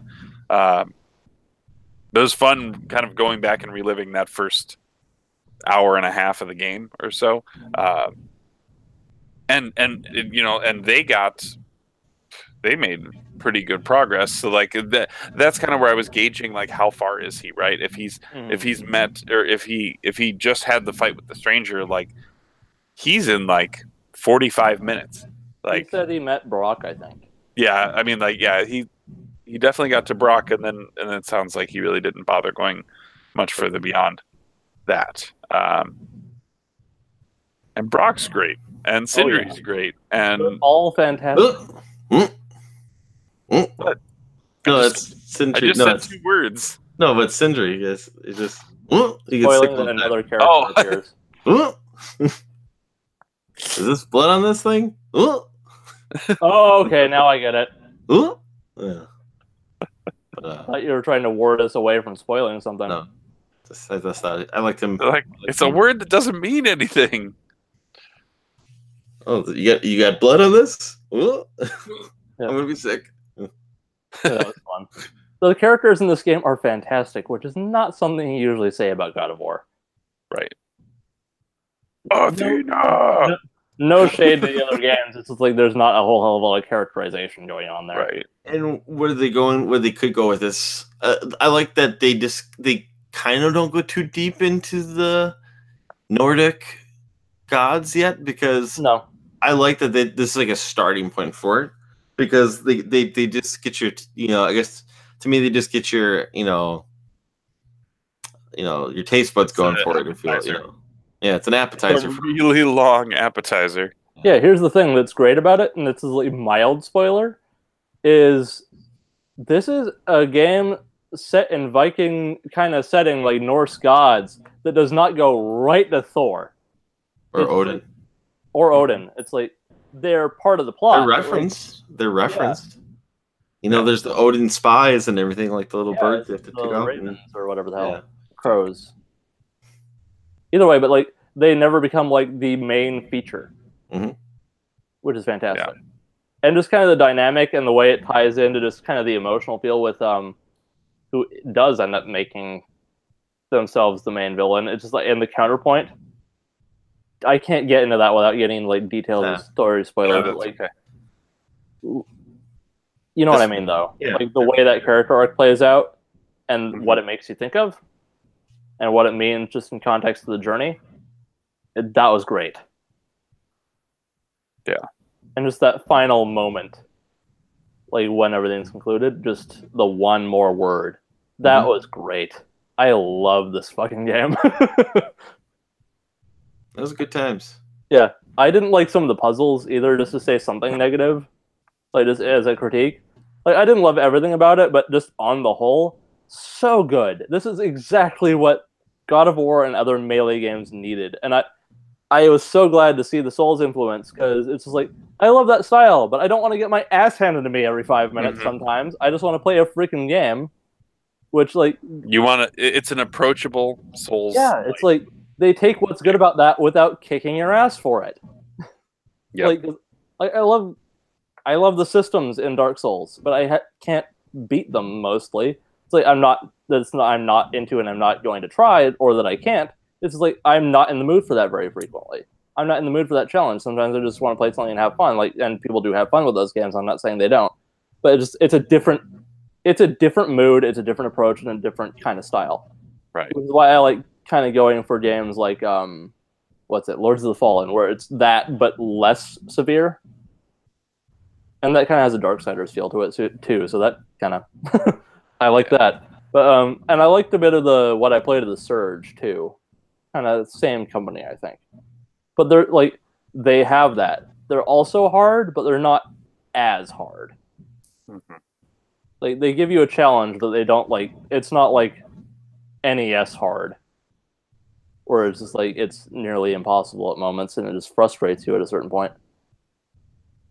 Sometimes you just want some challenge, but not all the challenge.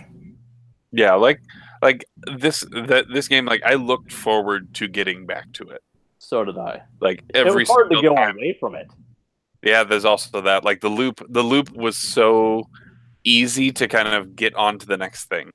Yeah, but which is why it didn't feel like people are like, oh, it's a 30-hour game. It's like, didn't feel like a 30-hour game. Not at all. But it's but like, it was. Sorry, Ed. But it was. I mean, like it was. Yeah. It was. or more.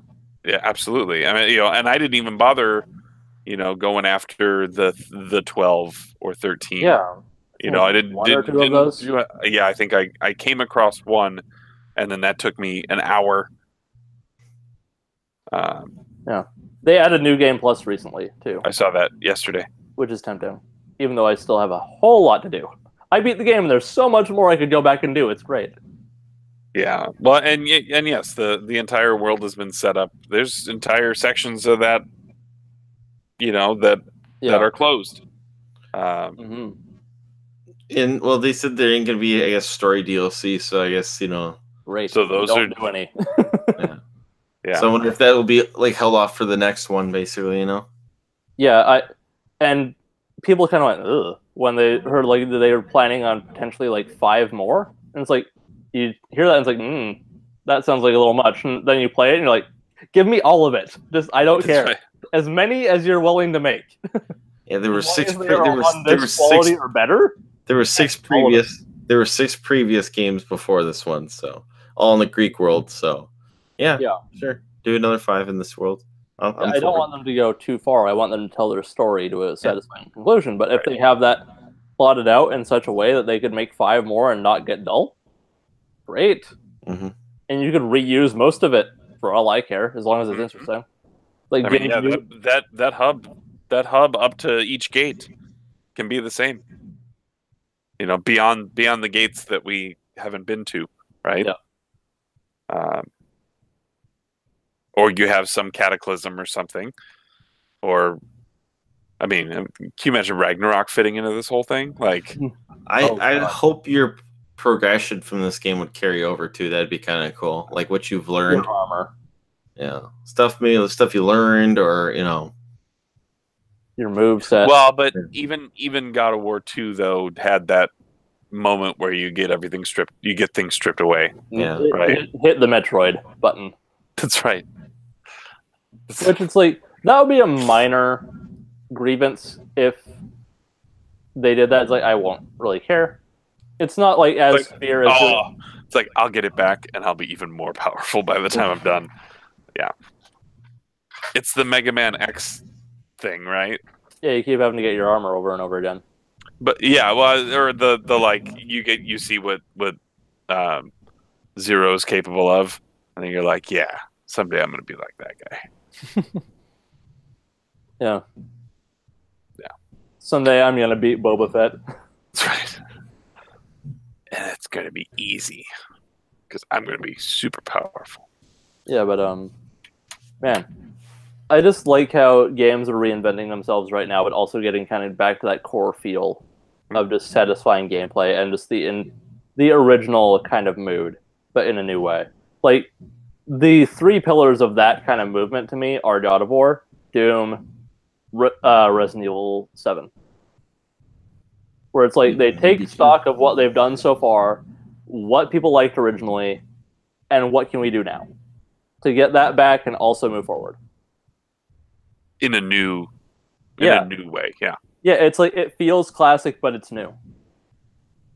Like Doom functions in no way like the original Doom. Yeah. But it's other than you are moving and shooting things, and you're in hell. That's it. But everything else moves completely differently, but it just feels so natural in that world. Well, you're first on Mars, then you're in hell.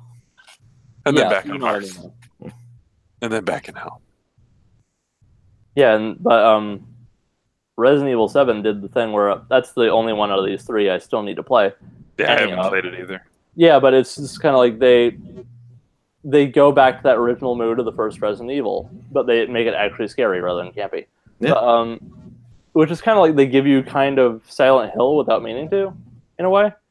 But the other thing that people don't really mention all that much, which it's like if you're outside looking in and you're only just kind of following the horror game trends, it's like, oh, they did Outlast, but Resident Evil. Or like the first-person other horror games that had come out up to that point. But Amnesia. Yeah, something like that. But yeah, definitely Amnesia is a good reference point. But like it's either Outlast or Outcast or whatever those things. You know what I mean? Outlast. Yeah, Outcast is a band. Hey, I know, but the names are so freaking similar. But anyway, Boom, boom, boom. but there are probably definitely games called Outcast. It's just Probably. it's a generic word, but you could definitely look at Resident Evil 7 and go, oh, they're just doing that. What with Resident Evil, they're just following popular trends. Like, no, they're taking inspiration, but they're doing their own thing with it. Yeah. And it feels natural. well, and you It's have a to. complete reinvention. Yeah. I just love that that's happening. Way overdue. Just take all the I'm trying to crap think of there's other good examples of games that are doing that right now. Yeah, but it's kind of hard to articulate that point. You know what I mean? Mhm. Like, But those three are really really good examples that like Zelda did it, right? Zelda Yeah. redid itself. Zelda. Yeah. Well, I have problems with durability, but I acknowledge the other good points. But the thing about the durability, man, we've talked more about games during this hangout than we have in like 3 months. Yep, and then we had to wait for everyone to leave to get it done. It's like, oh, no one's listening. Let's actually talk about the thing people come here to listen to. Yeah. The thing about the durability is that it encourages you to try the next thing, right? Like it's annoying when it happens, but they reward you for it happening by doing here's the big damage attack, right? Like you're getting like triple damage on that last hit, I think, right? Maybe it's been a while. Something like that. But it encourages you to come up with other solutions or to so I mean, yeah, it stinks when it happens or when it's like it makes you not want to use your best stuff Or not pick up a powerful weapon that you find. or there's that too. Yeah, Yeah, and it's kind of like, you're like, well, it's gonna break eventually anyway, so what's the point? yeah, it has to click with you, or it's just not gonna feel good. Yeah. And it didn't really work for me. I liked the game, but that was just kind of one of those things. That was the one element that didn't click, you know. Yeah, But I can see that. Well, like shields, Yeah. shields is like, come on. Your inventory is also one of those things that kind of holds you back from that because you don't have infinite space. Yeah, Man, except for your item, your like your monster bits and food items. Yeah, that goes on forever. Like if you had limited of that, want to use. I couldn't imagine if you. I mean, because that would be how you would force somebody to make food. Yeah, right. You have a limited space there, but you can take these 5 things and make them into one. I really wish I hadn't played like an hour or two of Horizon before starting Zelda, because that like crafting arrows on the fly. Oh boy, do I wish that was in Zelda. Yeah. Just have them shoot you and just dodge, and then go pick it up. Yeah, that wasn't meant to like get like into any of the issues with Zelda, but No. man. But no, yeah, I mean, there's 4 great examples in the last 2 years. Wolfenstein, not Wolfenstein, 2 as much as 3. But like I would even say New Order was the beginning. Yeah, because it took a game that had no business in having a story. In the Wolfenstein 3D. 3D. And then all of a sudden you've got this like story-driven first-person shooter, and it works, and it's single player only. Yeah. It BioShocked it. Mm-hmm. To a degree. That's kind of more closer to System Shock, I guess, but yeah, it took what worked and added to it, rather than Return to Castle Wolfenstein, which didn't work so well. Or the 2013 one, or 2012. Oh, the one the with like the skeleton. It's got like the skeleton. Yeah. It's got a Nazi zombie on the cover. Woo! That's yay! You're like, oh, I want that one. That game might be good. Haven't played it.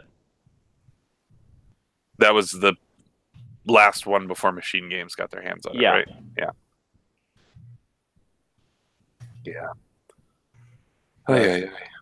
Yeah. We ended up talking about like stuff for like another hour and a half after I said I was planning on wrapping up. Boom. But I do want to say, like, I want as many game franchises that have kind of gotten stagnant to do this. Yeah. I know it won't like Absolutely. hit with every single one, but and this comes back to like I really wish not every game that took inspiration from Souls was as freaking hard as it is. I want a new Onimusha, goddammit, and I want them to take lessons from these new games. But well, maybe you can get your maybe Sekiro will get you a little bit closer. No, it will not, unfortunately, because they said this is the hardest one we're going to ever have made. It's like, oh, okay. And I was looking at that game specifically going, maybe they'll make it a little more approachable. Nope. It's going to be twice as hard. So they explained the mechanic in that game. Of the grappling and all that? No, of like whatever. So of your life, of how your life works. Okay. So you can, if you die, there is you can do a resurrection on the spot that only recharges after you have killed another enemy. So if you die twice, you're done. What's the title of the game again? I can't remember really. It's Sekiro: Shadows Die Twice. Shadows Die Twice. It was the one word I was missing that made the rest of that title not make any sense. Yeah. But, I just could not think what that word was. Yeah. So if you at any point during these 4 hours, but I did not because I'm a moron. Yeah. So if you die, you can resurrect right then. But if you don't kill another enemy and you die again, then it's game over. Interesting. I don't know when the save. I assume there are checkpoints, as there would be, or save spots or whatever. But yeah, so that's the mechanic. Is literally you get effectively 2 lives, but the second life is rechargeable. Yeah, kind of like the souls mechanic, like regaining your souls, except it matters more. Yeah, and it's on the spot, so you get right back into that fight from where you are and from where that enemy is. You get one more shot, effectively. Yeah, it's the next evolution of having to go pick up your souls, except it doesn't make it feel like drudgery. Yes. The game I was transitioning to for that kind of Onimusha feel was Neo, which is a game that I really wanted to be able to get into, but it's so freaking hard again. It's just like, I love this gameplay style. Just let me play it. Give me a difficulty freaking setting. Like Dark Souls and these other things, they're all doing this. Make one that's freaking approachable, which is why I love God of War so much. Or sliders, right? Sliders, but and it's like there's definitely that audience, and I don't want them to go without games. That difficulty curve was so far in the other direction for the longest time. It's great that there are games that are that level of challenge for people now. But it's like, can we get a freaking game that uses that style that's not going to kick your ass every 5 minutes? That would be lovely. Just make me feel like I can actually accomplish something. You know? Yeah, I still remember in 2011 I was having a discussion with a guy because Demon Souls came out like right at around the same time as Skyrim. I went for Skyrim, and I was having conversations with one friend of mine about Skyrim all the time, and then he's like, "Oh, yeah, I played Demon Souls." I'm like, "Oh, like I didn't even know what that was." And so yeah, that happened. I remember him like explaining this to me. I'm just like, "Oh, okay. I like Skyrim." Like that just it at that point 7 years ago, like it didn't seem to click like into it place. didn't seem to click for me, and now it has much more because more games are taking the approach and more games are kind of getting back to that not dumbing down difficulties to just make things simple. But yeah, there needs to be balance, though. There's got to be some kind of happy medium between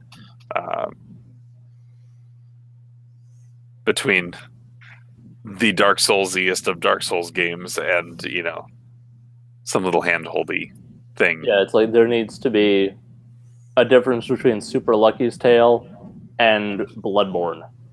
There needs to be something in the middle there. Yeah. That would be lovely.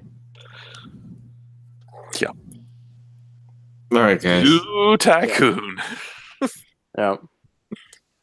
Castlevania would be another franchise that would do well with like the kind of Souls-ish reboot. Metroid would too. What? Metroid. Yeah.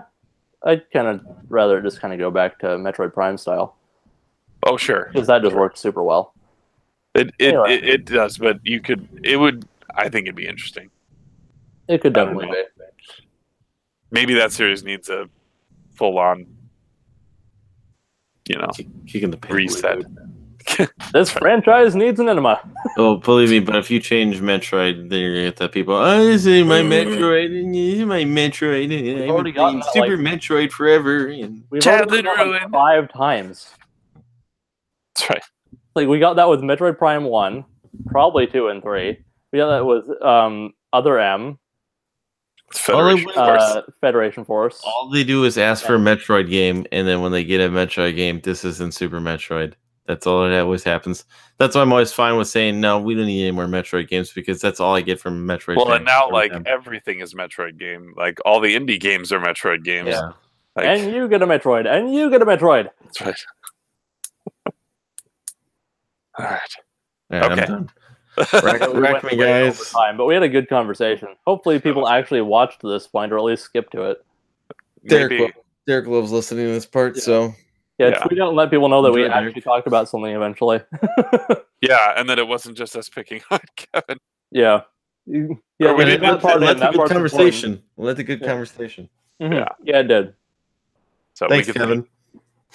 hashtag thanks, Kevin. Yeah. Cool. All right. guys. So, yeah, we need to stop this. All right. Have a All good right. night. Talk to you guys next week. All right. Yep. Bye.